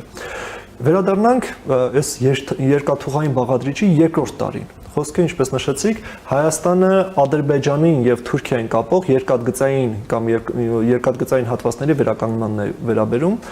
Ախուրիկի, Երասխի եւ Իջևան Ղազախ հատվածներում։ Այս ուղղությամբ բավական հստակ է, հաշվի առնելով, որ դրանք ըստ էության գտնվում են կոնցեսիոն կառավարման ներքո, դրանց վրա տարածվում է, հայկական կողմը շատ հստակ ակնկալում է ռուսական կողմից, որպեսզի դրանք վերականգնվեն։ Այստեղ նաև բավական կարևոր է, որ վերջին ճեպազրույցի ժամանակ, եթե չեմ սխալվում, վարչապետը նաև հայտարարեց, որ գրավոր դիմում եւս ներկայացվել է ռուսական կողմին, իսկ գրավոր դիմումի դեպքում նաև գրավոր պատասխան արձագանք է ակնկալվում ավելի հստակ ժամկետներով եւ այլն, այսինքն ընդհանցակարգային առումով եւս պատասխան է ակնկալվում։ Հաշվի առնելով նաև տարածաշրջանային զարգացումները, այդ թվում նաև Հայաստան-Ադրբեջան հարաբերություններում տնտեսական բաղադրիչի ի հայտ գալը, կարծում եմ այս ուղղությամբ աշխատանքները պետք է արագացվեն։ Օրինակով նշեմ, վերջերս հայկական եւ ադրբեջանական կողմերը ըստ էության դիտարկել էին Երաս-Սադարակի հատվածը։ Խոսքը մոտավորապես 4-ից 5 կիլոմետրի մասին է։ Եվ դրա վերականգնումը Հայաստանի համար ունի նաեւ քաղաքական կարեւորություն։ Ինչ առումով։ Ինչպես հայտնի է, Ադրբեջանը հանել է տարանցման սահմանափակումները երկաթուղային Հայաստան Բեռներ տեղափոխելու համար։ Եթե այդ երկաթգիծը լինի, Հայաստանն էլ, որ հանել է սահմանափակումները ադրբեջանական բեռների համար, նույն օրինակ Ադրբեջանը երկաթուղով կարող է բեռներ ուղարկել Նախիջևան, Հայաստանի տարածքով, ինչը Հայաստանի համար քաղաքական առումով բավական կարևոր է։ Նաև երկաթուղաշինարարական հատուկ տեխնիկա, ես ցիտում եմ այդ մամլոհաղորդագրությունը, որովհետև Նախիջևանում եւս նախատեսվում է երկաթգծի մոդեռնիզացիա։ Այդ տեխնիկան էլ օդով չի գա։ Այո, ընդհանրապես օրեր առաջ հայտարարվեց, որ Եվրամիությունը եւ Ադրբեջանը սկսում են Նախիջևանի երկաթգծի այսպես վերակառուցման ուսումնասիրություններ, համատեղ համաձայնություն է ձեռք բերվել եւ ամենատարբեր աղբյուրներ հաղորդում էին, որ Ադրբեջանը եվրոպական կողմից ակնկալում է մոտ 1 միլիարդ եվրոյի ներդրում վերակառուցման համար, ընդ որում եվրոպական կողմը պահանջում էր, որ վերականգնման դեպքում այդ նախագիծը պետք է ապահովի տարածաշրջանի ներառականություն, այսինքն երկաթգիծը Նախիջևանից պետք է շարունակվի դեպի Հայաստան։ Երասխ։ Այո, երասխ։ Այլ ոչ թե գնա Թուրքիա։ Որովհետև ինչպես հայտնի է, թուրքական կողմը առաջ է տանում այդ մրցակցային իր նախագիծը։ Այնուամենայնիվ եվրոպական կողմի դիրքորոշումը այս առումով բավական հստակ է եւ եթե արդեն իսկ հայտարարում է հստակ պայմանավորվածությունների մասով, դա ենթադրում է, որ առաջիկայում այո, երասխադարակը դրա վերականգնումը շատ իրատեսական է, այդ թվում նաև քաղաքական առումով Ադրբեջանից կանաչ լույս կարող է լինել այդ հարցի հետ կապված։ Հետաբար հայկական կողմը պետք է հստակեցնի հնարավորինս սերմ շարքետներում ռուսական կողմից, եթե ՌԺԴ-ն պատրաստ է եւ կարող է հնարավորինս կարճ ժամկետներում վերակառուցել երասխադարակ հատվածը, շատ բարի, եթե չէ, արդեն հայկական կողմը այստեղ երկու տարբերակ կա։ Մեկը ընդհանրապես բարձրացնել կոնցեսիոն կառավարման հարցը եւ երկրորդ առնվազն այդ հատվածները, այդ ռազմավարական կարևոր հատվածները դուրս բերել կոնցեսիոն պայմանագրից եւ Հայաստանը վստահաբար 4 կիլոմետր կառուցելը ֆինանսական առումով մեզ համար բերք չէ։ Շատ արագ կկառուցի, կվերակառուցի այդ բանը երկաթգծի հատվածը։ Ինչպես նշեցի, սա Հայաստանի համար ունի քաղաքական կարևորություն, որովհետեւ փաստացի մինչեւ այսօր ամենատարբեր պայմանավորվածությունների առումով ըստ էության Ադրբեջանը ինչ-որ բավական շահավետ դիրքում է հայտնվել, երբ տարբեր որոշումներով Հայաստանին հնարավորություններ է տալիս ապրանքներ ներմուծել եւ այլն եւ այլն։ Եվ սա փորձում է նաեւ օգտագործել դրսի գործընկերների համար, որ տեսեք մեր խաղաղասիրության շնորհիվ Հայաստանը շահում է։ Եթե Ադրբեջանը Վրաստանի, Հայաստանի տարածքով երկաթուղային կապ ստանա դեպի Նախիջևան, Հայաստանը կունենա այսպես կոնտրարգումենտ, որ Ադրբեջանը մեր տարածքով, այո, փոխվում է բեռներ է հասցնում դեպի Նախիջևան։ Հետաբար սա այսպես միայն տնտեսական հարց չէ, սա նաև քաղաքական կարևորություն ունեցող հարց է։ Շատ շնորհակալ եմ, պարոն Մինասյան, ձեր այս շատ կարևոր դիտարկումների եւ գնահատականների համար, որ ներկայացրեցիք մեր հեռուստադիտողին եւ ժամանակ գտաք մեր եթերի համար։ Հետևենք դեպքերի ընթացքին, նաեւ ձեր օգնությամբ, մինչ նոր հանդիպում, ամենայն բարիք։ Շնորհակալ եմ։ Ամենք զրուցեցինք մեր գործընկեր, քաղաքագետ, Հայկական խորհրդի ասոցիացված փորձագետ Նարեկ Մինասյանի հետ, լսեցինք իր դիտարկումները կապված Հայաստան-Ադրբեջան հարաբերությունների հետագա ընթացքի եւ այս համատեքստում պաշտոնական Երևանի անելիքների հետ, Վենսի այցին ընդառաջ մեր ակնկալիքների եւ պլանների հետ, նաեւ այս ամենին Ռուսաստանի արձագանքի հետ եւս։ Կարճ դադարից հետո կվերադառնանք, մնացեք առաջին լրատվականի հետ։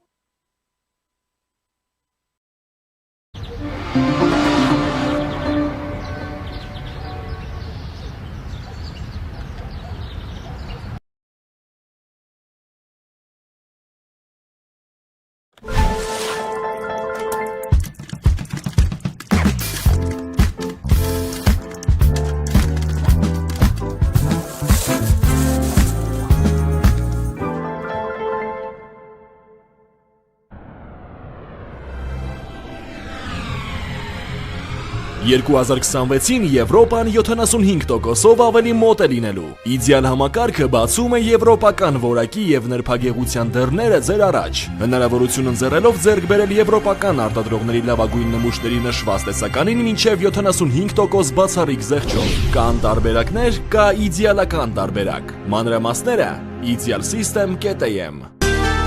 Իդեալ համակարգ դեպի կատարելություն։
Շարունակում ենք մեր թողարկումը, առաջին լրատվականի եթերում կրկին Մեհրաբյան on-line-ն է, ես Ռուբեն Մեհրաբյանն եմ։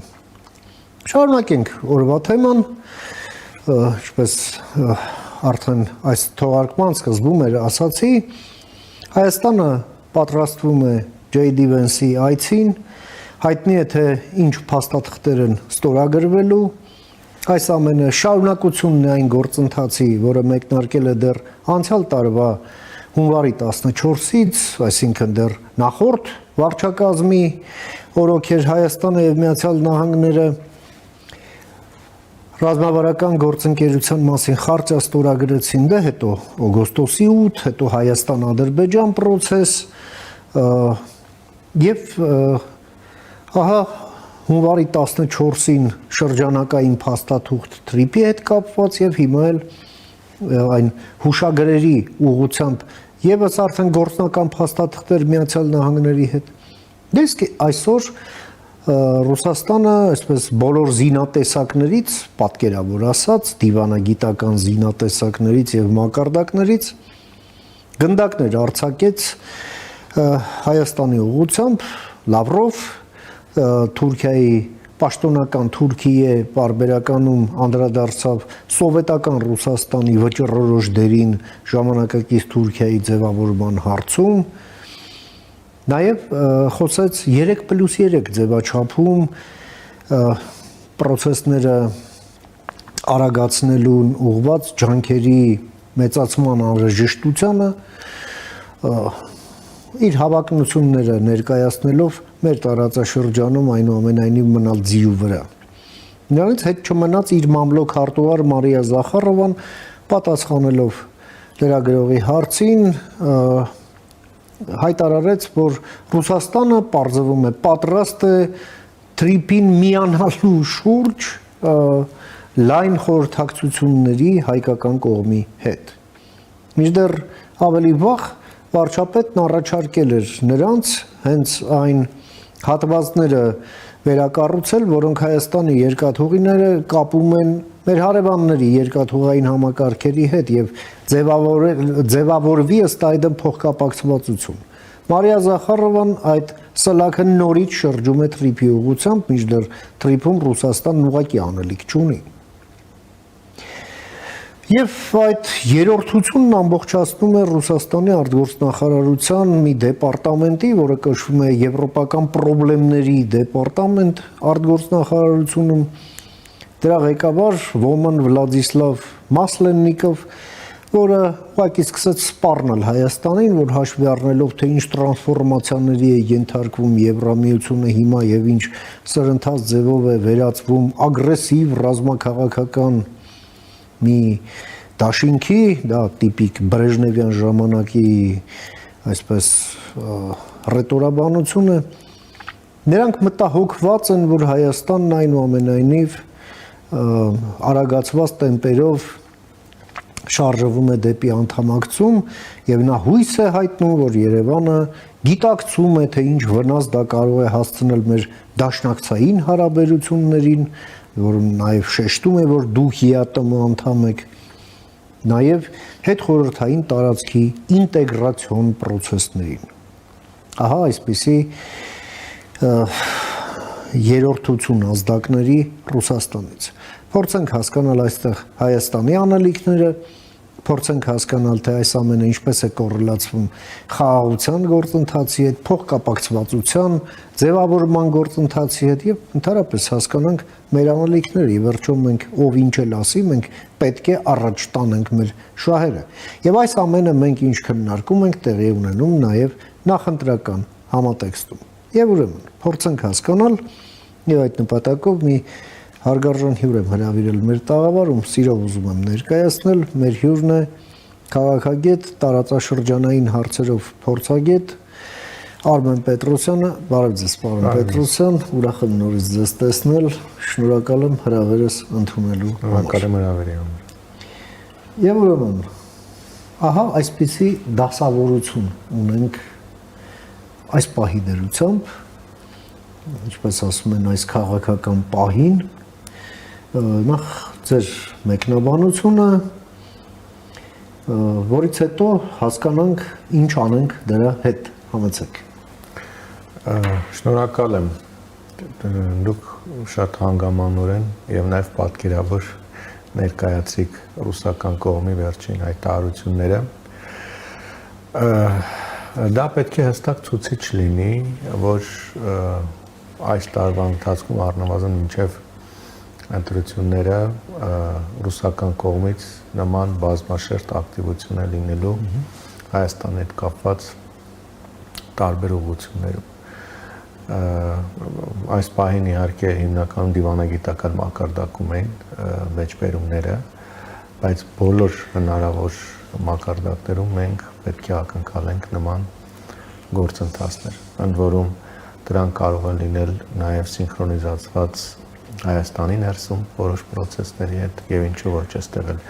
զուգահեռներ կարող ենք տանել դիցուկ օրինակ նախորդին Հայաստանի Հանրապետության երկրորդ նախագահ Ռոբերտ Քոչարյանը եւս անդրադարձել էր օրինակ թրիպի խնդրին եւ ակնհայտ երևում էր որ նրա դիրքորոշումը նրա մեկնաբանությունը եւ նրա վերլուծությունները որոշակի զուգահեռներ ունեն նաեւ պաշտոնական Ռուսաստանի մոտեցումների հետ։ Իսկ հնդածս մենք տեսնել ենք եւ սա հստակ կարելի է ընթացիկ տարվա համար նաեւ մեկնարկ համարել այս թեմայի շուրջ եւ ընդհանրապես հայկական ուղղությամբ ակտիվացման եւ կարելի է կանխատեսել ամբողջ տարվա ընթացքում այդ բազմաշերտ անդրադարձները լինելու են, ընդ որում մի շատ կարեւոր դիտարկում եմ ուզում անել տեսեք այնուամենայնիվ Ռուսաստանի համար երևի թե այսպես ասենք սա լինել է ամենակարևոր ճակատամարտը չեմ ասում պատերազմի ավարտ կամ այսպես ինչ որ նշաձող վերջնանապատակի հասնելու համար, բայց շատ կարևոր ճակատամարտ Հարավային Կովկասում իր դիրքերը պահպանելու հետագան իհարկե ամրապնդելու համար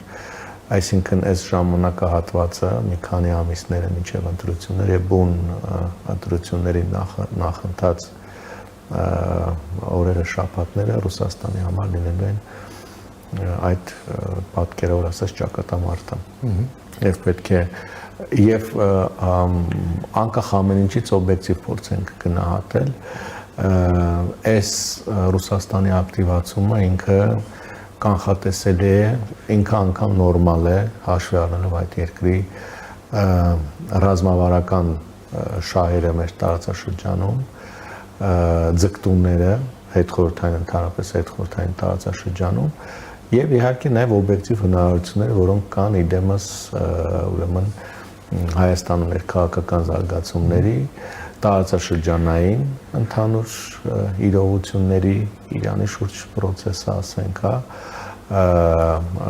Թուրքիայի որոշակի քաղաքականությունը Հայաստանի կողմից նախաձեռնված կամ Հայաստանի շուրջ process-ները Ադրբեջան, Հայաստան-Ադրբեջան, Հայաստան-Թուրքիա գործընթացները, Հայաստան-Միացյալ Նահանգներ, Հայաստան-Եվրոպական միություն Այս ամբողջի համատեքստում Ռուսաստանի նման քայլերը իրենք կանխատեսել են։ Հիմա իրադարձան մի քանի թեմաներ կարելի է իհարկե թվարկել, ինչու են ռուսներն ակտիվացել։ Տեսեք, այնուամենայնիվ առաջիկայում արդեն իսկ երևում է, որ գոնե սահմանի մասնակի բացումը Թուրքիայի հետ արդեն կանխատեսել է։ Իսկ սա շատ կարևոր փոփոխություն է այն բանաձևի, որը ավելի քան առնվազն ավելի քան 1 դար եղել է, հա 1920 թվականի ենթադրենք նույն Մոսկվայի Կարսի պայմանագրից հետո, երբ որ Ռուսաստանի Դաշնությունն էր պահպանում Հայաստանի եւ ընդհանրապես Հարավային Կովկասի սահմանը Թուրքիայի հետ։ Հիմա արդեն առանձին գործընթաց է սկսվում։ Հետո այս բանաձևի խախտումը, չնայած որ սա ամբողջական բացում չէ բնավել եւ իհարկե մեծ հարցականի տակ է երբ լինելու այդ բացումը, բայց մարտավարական առումով սա արդեն հարված է Ռուսաստանի դիրքերին։ Մյուսը Միացյալ Նահանգների հետ կանխատեսվող էներգետիկ ոլորտում էլի նոր զարգացումները, հատկապես միջուկային էներգիայի հետ կապված ակնկալող բանակցությունները Միացյալ Նահանգների փոխնախագահի այցի ընթացքում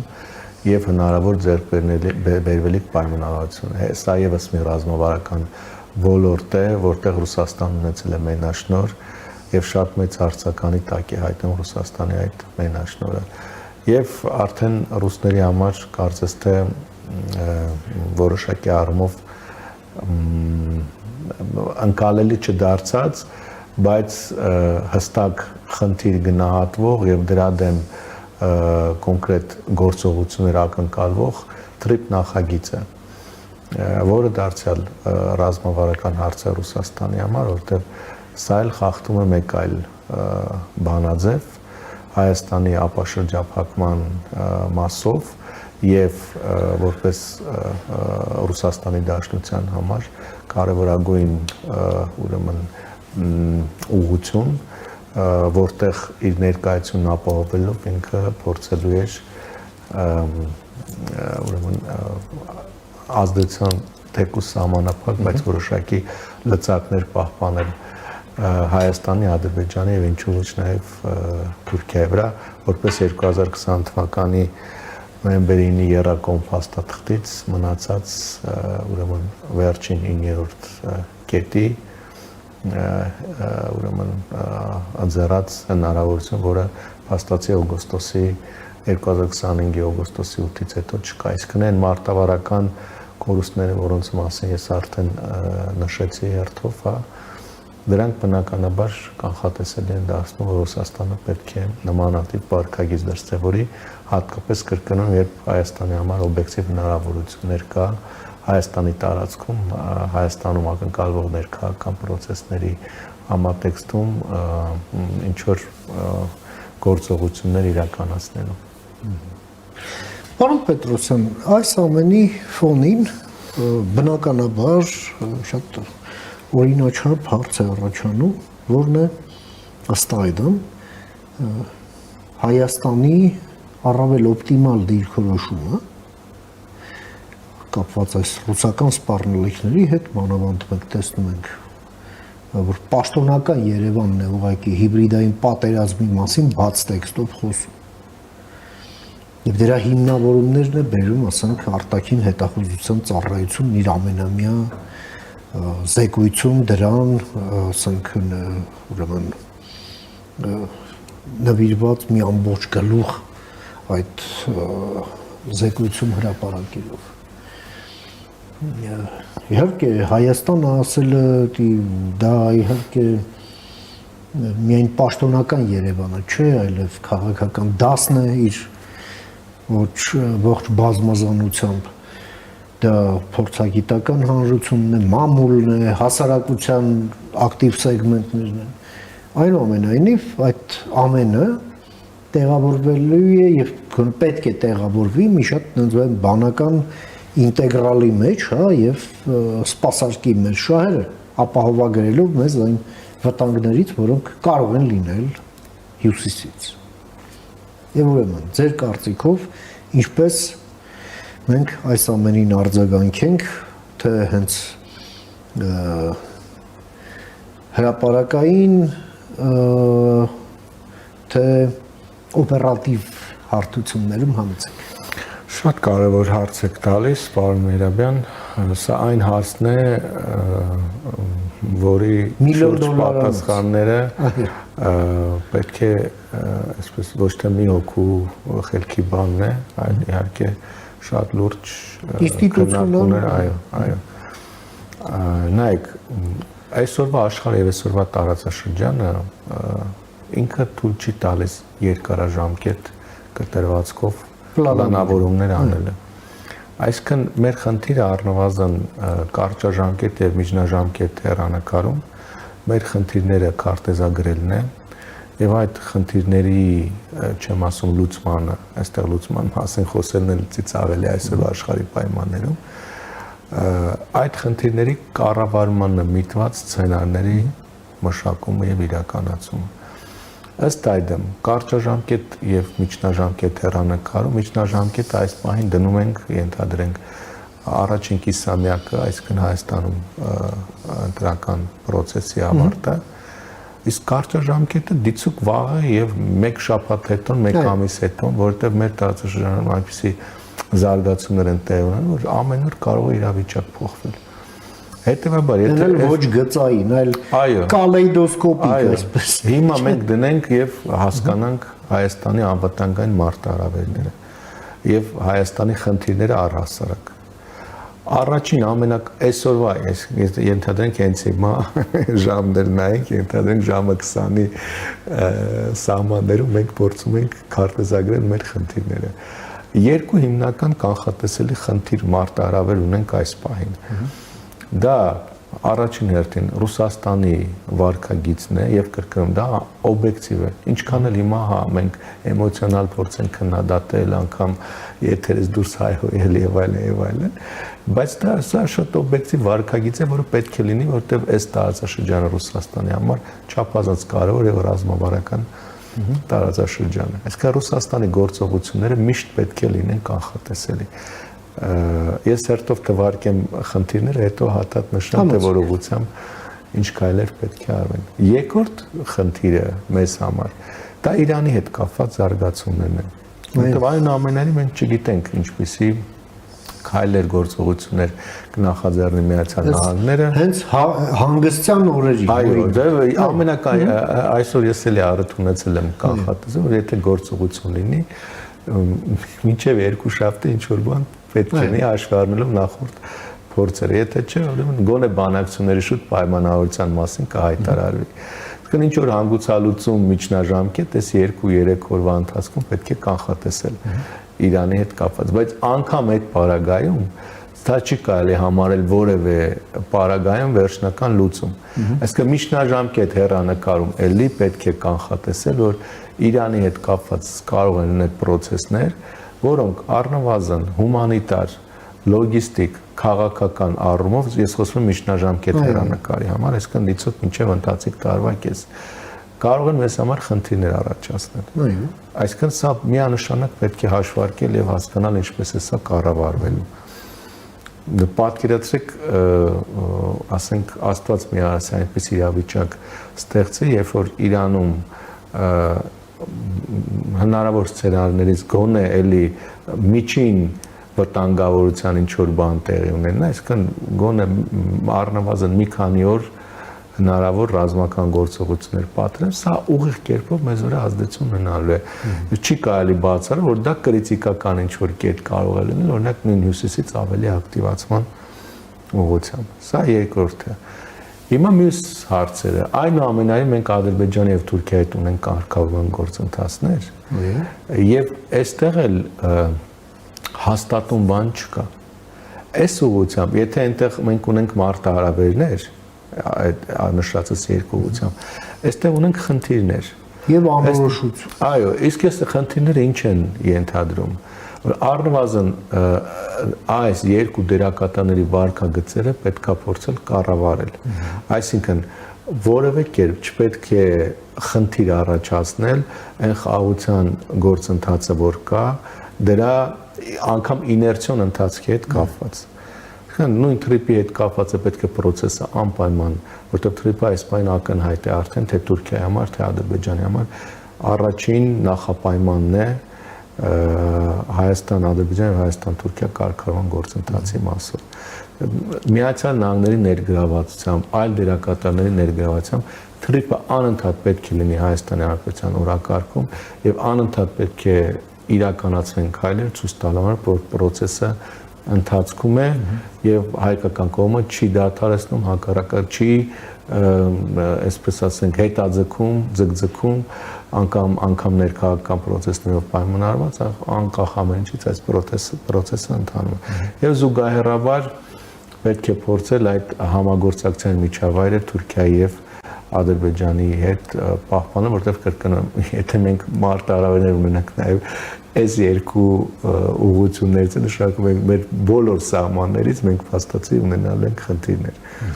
Հիմա գնանք Ռուսաստանի եւ Իրանի մասով։ Ռուսաստանի հետ կապված տեսեք, այնուամենայնիվ պետք է բավականաչափ զգուշավոր գործել։ Այսինքն չպետք է նյարդայնանալ, չպետք է սրել իրավիճակներ, անգամ շատ հաճախ պետք է անտեսել, անգամ շատ հաճախ պետք է Ռուսաստանից հնչող, այսպես ասեմ, տողատակում սպառնալիք պարունակող հայտարարություններին տալ դիվանագիտական ընթացք, որ այո, քննարկելու հարցով ասում, որ դա բացառված է։ Բայց կան հարցեր, որոնք, տեսեք, եւ կան խնդիրներ, որոնք այնուամենայնիվ Հայաստանի Հանրապետության տրամաչափի խնդիրներ չեն։ Ինչու է Միացյալ Նահանգները այստեղ ներգրավված, որովհետեւ Միացյալ Նահանգներն է այն դերակատարը, որը կարող է այն աշխարհաքաղաքական մրցակցությունը, որ կա մեր տարածաշրջանում եւ հատկապես հարավային Հայաստանի հարավում, կառավարել բոլոր հնարավոր ուղղություններով՝ Թուրքիա, Ադրբեջան, Իրան, Ռուսաստան, Չինաստան եւ այլն եւ այլն։ Եվ այստեղ, երբ որ առաջանում են խնդիրներ, որոնք Հայաստանի տրամաչափից դուրս են, առանց վարանելու, պետք է փորձել դրանց ներգրավել Միացյալ Նահանգներին։ Եվ հիմա շատ լավ առիթ է Միացյալ Նահանգների փոխնախագահի այցը, այս բոլոր հարցերը պետք է դնել նրանց առջև։ Որ կան հարցեր, որ մենք այո կարող ենք մեր դիվանագիտական խողովակներով, չգիտեմ, Հայաստանի ներսում մեր տարբեր մանևրներով կառավարել, բայց կան նաև հարցեր, որոնք մեր հնարավորություններից վեր են եւ պետք է Միացյալ Նահանգների աջակցությունը, որտեղ այս նույն նախագիծը նաև Միացյալ Նահանգներում մենք պետք է Միացյալ Նահանգների համար պետք է բացատրենք, որ սա բացառիկ հնարավորություն է, որը Հայաստան անձեռել է Միացյալ Նահանգների համար, որպեսզի Միացյալ Նահանգների նախագահի անվամբ նախաձեռնությամբ այս աշխարհաքաղաքական հեղեղուկ ժամանակահատվածում նրանք ներկա գտնեն մեր տարածաշրջանում եւ փաստացի կարողանան ապահովել մի երթուղի կամ կառավարել կամ ներգրավություն ունենալ մի երթուղում, որը թե ռազմավարական, թե տնտեսական, թե էներգետիկ, թե ընդհանրապես աշխարհաքաղաքական առումով Միացյալ Նահանգներին բացառիկ դերակատարում է տալու։ Եվ այս դերակատարումը ապահովելու համար պետք է նաև Միացյալ Նահանգների քաղաքական ներգրավվածություն։ Այսինքն այստեղ կրկնում հարցեր կան, որ պետք է պատվիրակել Միացյալ Նահանգներին հստակ վերաբաշխում անելու առումով։ Իսկ բոլոր այն մնացած հարցերը, որտեղ Հայաստանի Հանրապետության հնարավորությունները ներում են, պետք է կրկնում առանց նյարդայնանալու եւ առանց նյարդայնացնելու կառավարել իրավիճակը։ Հիմա գանք արդեն նաեւ Իրանի հետ կապված, այստեղ բավականաչափ զգայուն իրավիճակ է։ Այսինքն շատ լավ զգայուն նաեւ մի քանի մակարդակում։ Նախ Իրանի ներսում ձևավորված իրավիճակի մասով, մյուսը Իրանի վարչակարգի ապագայի մասով, որովհետեւ այնուամենայնիվ մենք չգիտենք ինչպիսի վարքագիծ կդրսևորի իրանական վարչակարգը, եթե հասկանա, որ ինքը արդեն կյանքի եւ մահվան միջև կռիվ է տալիս։ Եվ այս պարագայում բնականաբար էլի Հայաստանի Հանրապետության եւ Միացյալ Նահանգների միջև այս ռազմավարական գործընկերությունը, TRIP նախագիծը, իրանք կարող են թիրախավորվել Իրանի կողմից։ Այս շատ կարևոր մարտահրավեր է, որ պետք է այն առնվազն քարտեզա գրել։ Եվ պետք է հասկանալ այս պարագայում մեր էլի կարճաժամկետ խնդիրները եւ երկարաժամկետ խնդիրները։ Կարճաժամկետ մակարդակում առնվազն, քանի դեռ այս անորոշությունը Իրանում կա, դեպի արտաքին աշխարհ իրանական ճանապարհը մեզ համար փաստացի փակված է, սա պետք է հաշվի առնել։ Ապակայունացումը, այո, սա պետք է հաշվի առնել, այսինքն Վրաստանի տարածքը մեզ համար դառնում է փաստացի միակ կյանքի ճանապարհը այս պահին։ Եվ սրանով իսկ մենք պատկերացնենք ինչքան խոցել ենք դառնում նաև Վրաստանի հետ մեր ուրեմն հարաբերություններում եւ որոշակի առումով նաև հաշվի առնելով Վրաստան-Ռուսաստան չերևացող ուրեմն որոշակի փոխգործակցություն է։ Իսկ երկարաժամկետ առումով իհարկե արդեն պետք է հասկանալ, որ այսինքն այս կարճաժամկետն ու միջնաժամկետը կառավարելի պահելով, իրանական իշխանությունների հետ մշտապես կապերը պահելով,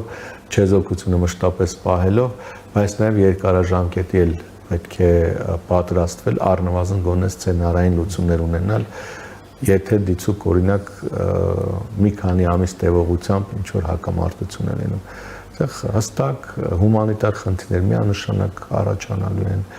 ինչպես արդեն նշեցի, արտաքին կապեր կապված խնդիրներ միանշանակ առաջանալու են, չի բացառում անվտանգային խնդիրներ միանշանակ առաջանալու են։ Այսինքն բոլոր սցենարները մենք պետք է գոնե պատրաստ ունենանք, իհարկե շարժվելով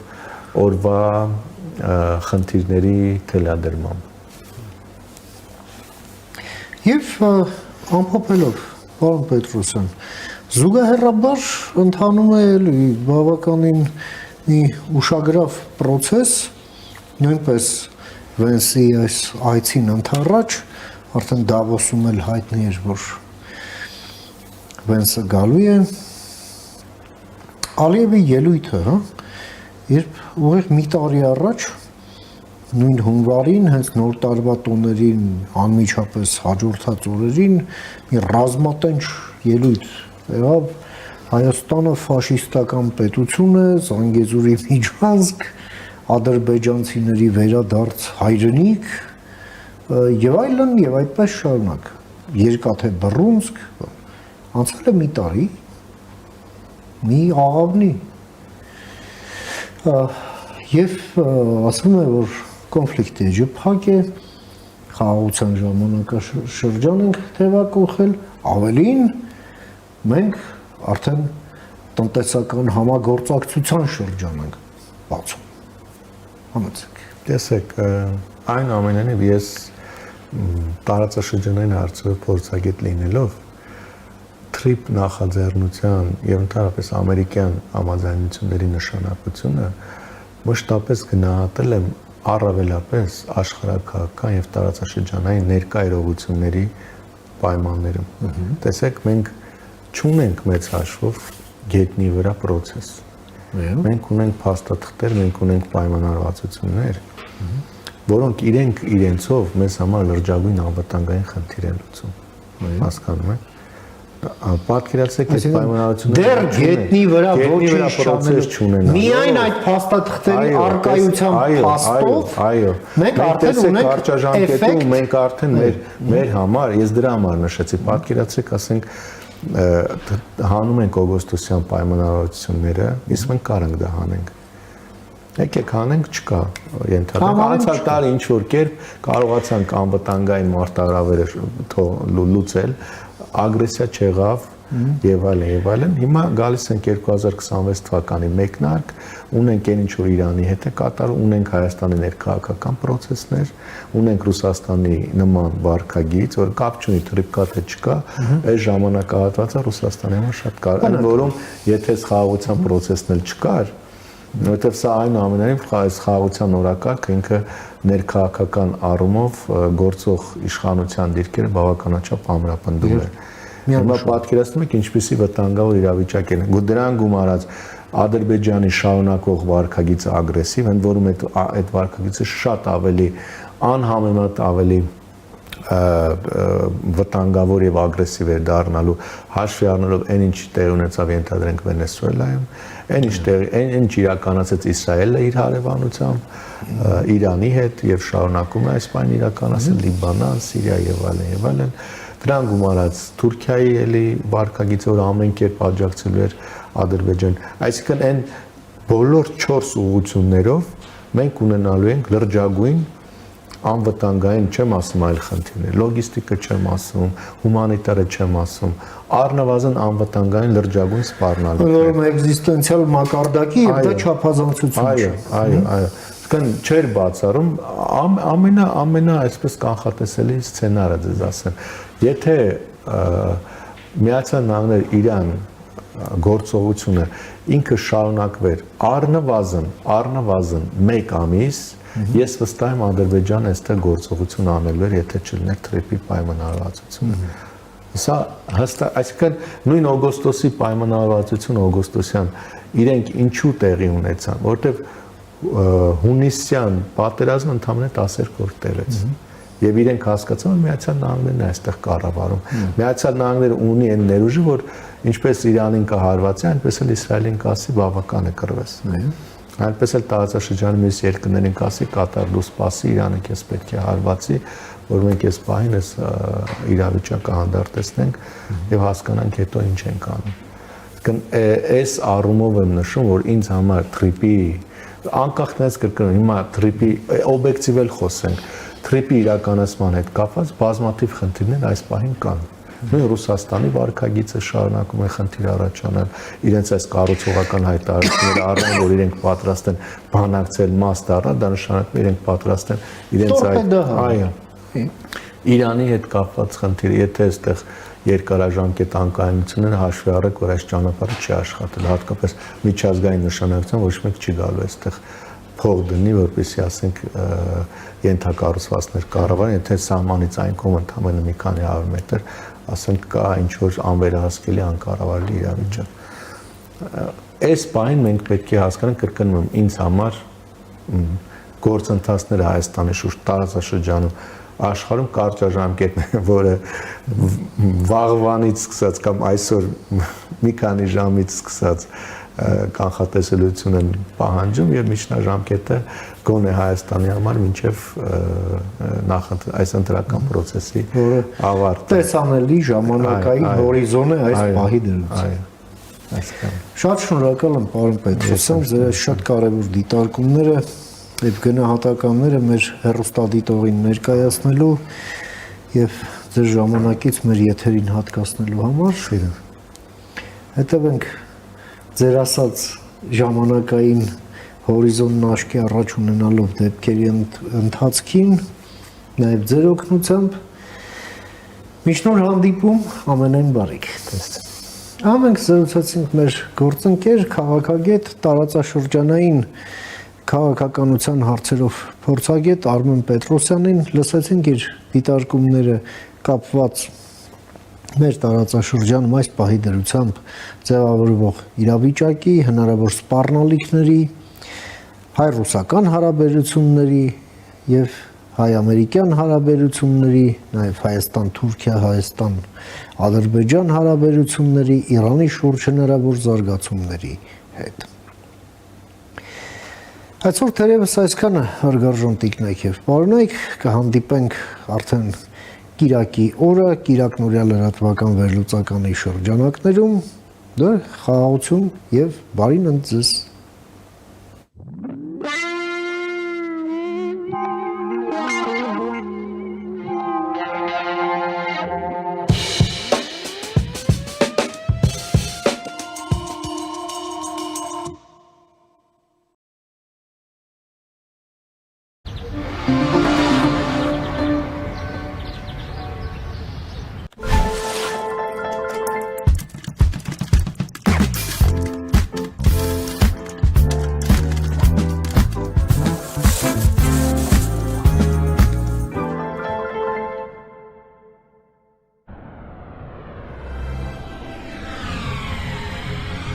«2026-ին Եվրոպան 75%-ով ավելի մոտ է լինելու։ Իդեալ համակարգը բացում է եվրոպական որակի եւ նրբագեղության դռները ձեր առաջ։ Հնարավորություն ընձեռելով ձեռք բերել եվրոպական արտադրողների լավագույն նմուշների նշված տեսականին մինչեւ 75% բացառիկ զեղչով։ Կան տարբերակներ, կա իդեալական տարբերակ։ Մանրամասները idealsystem.am։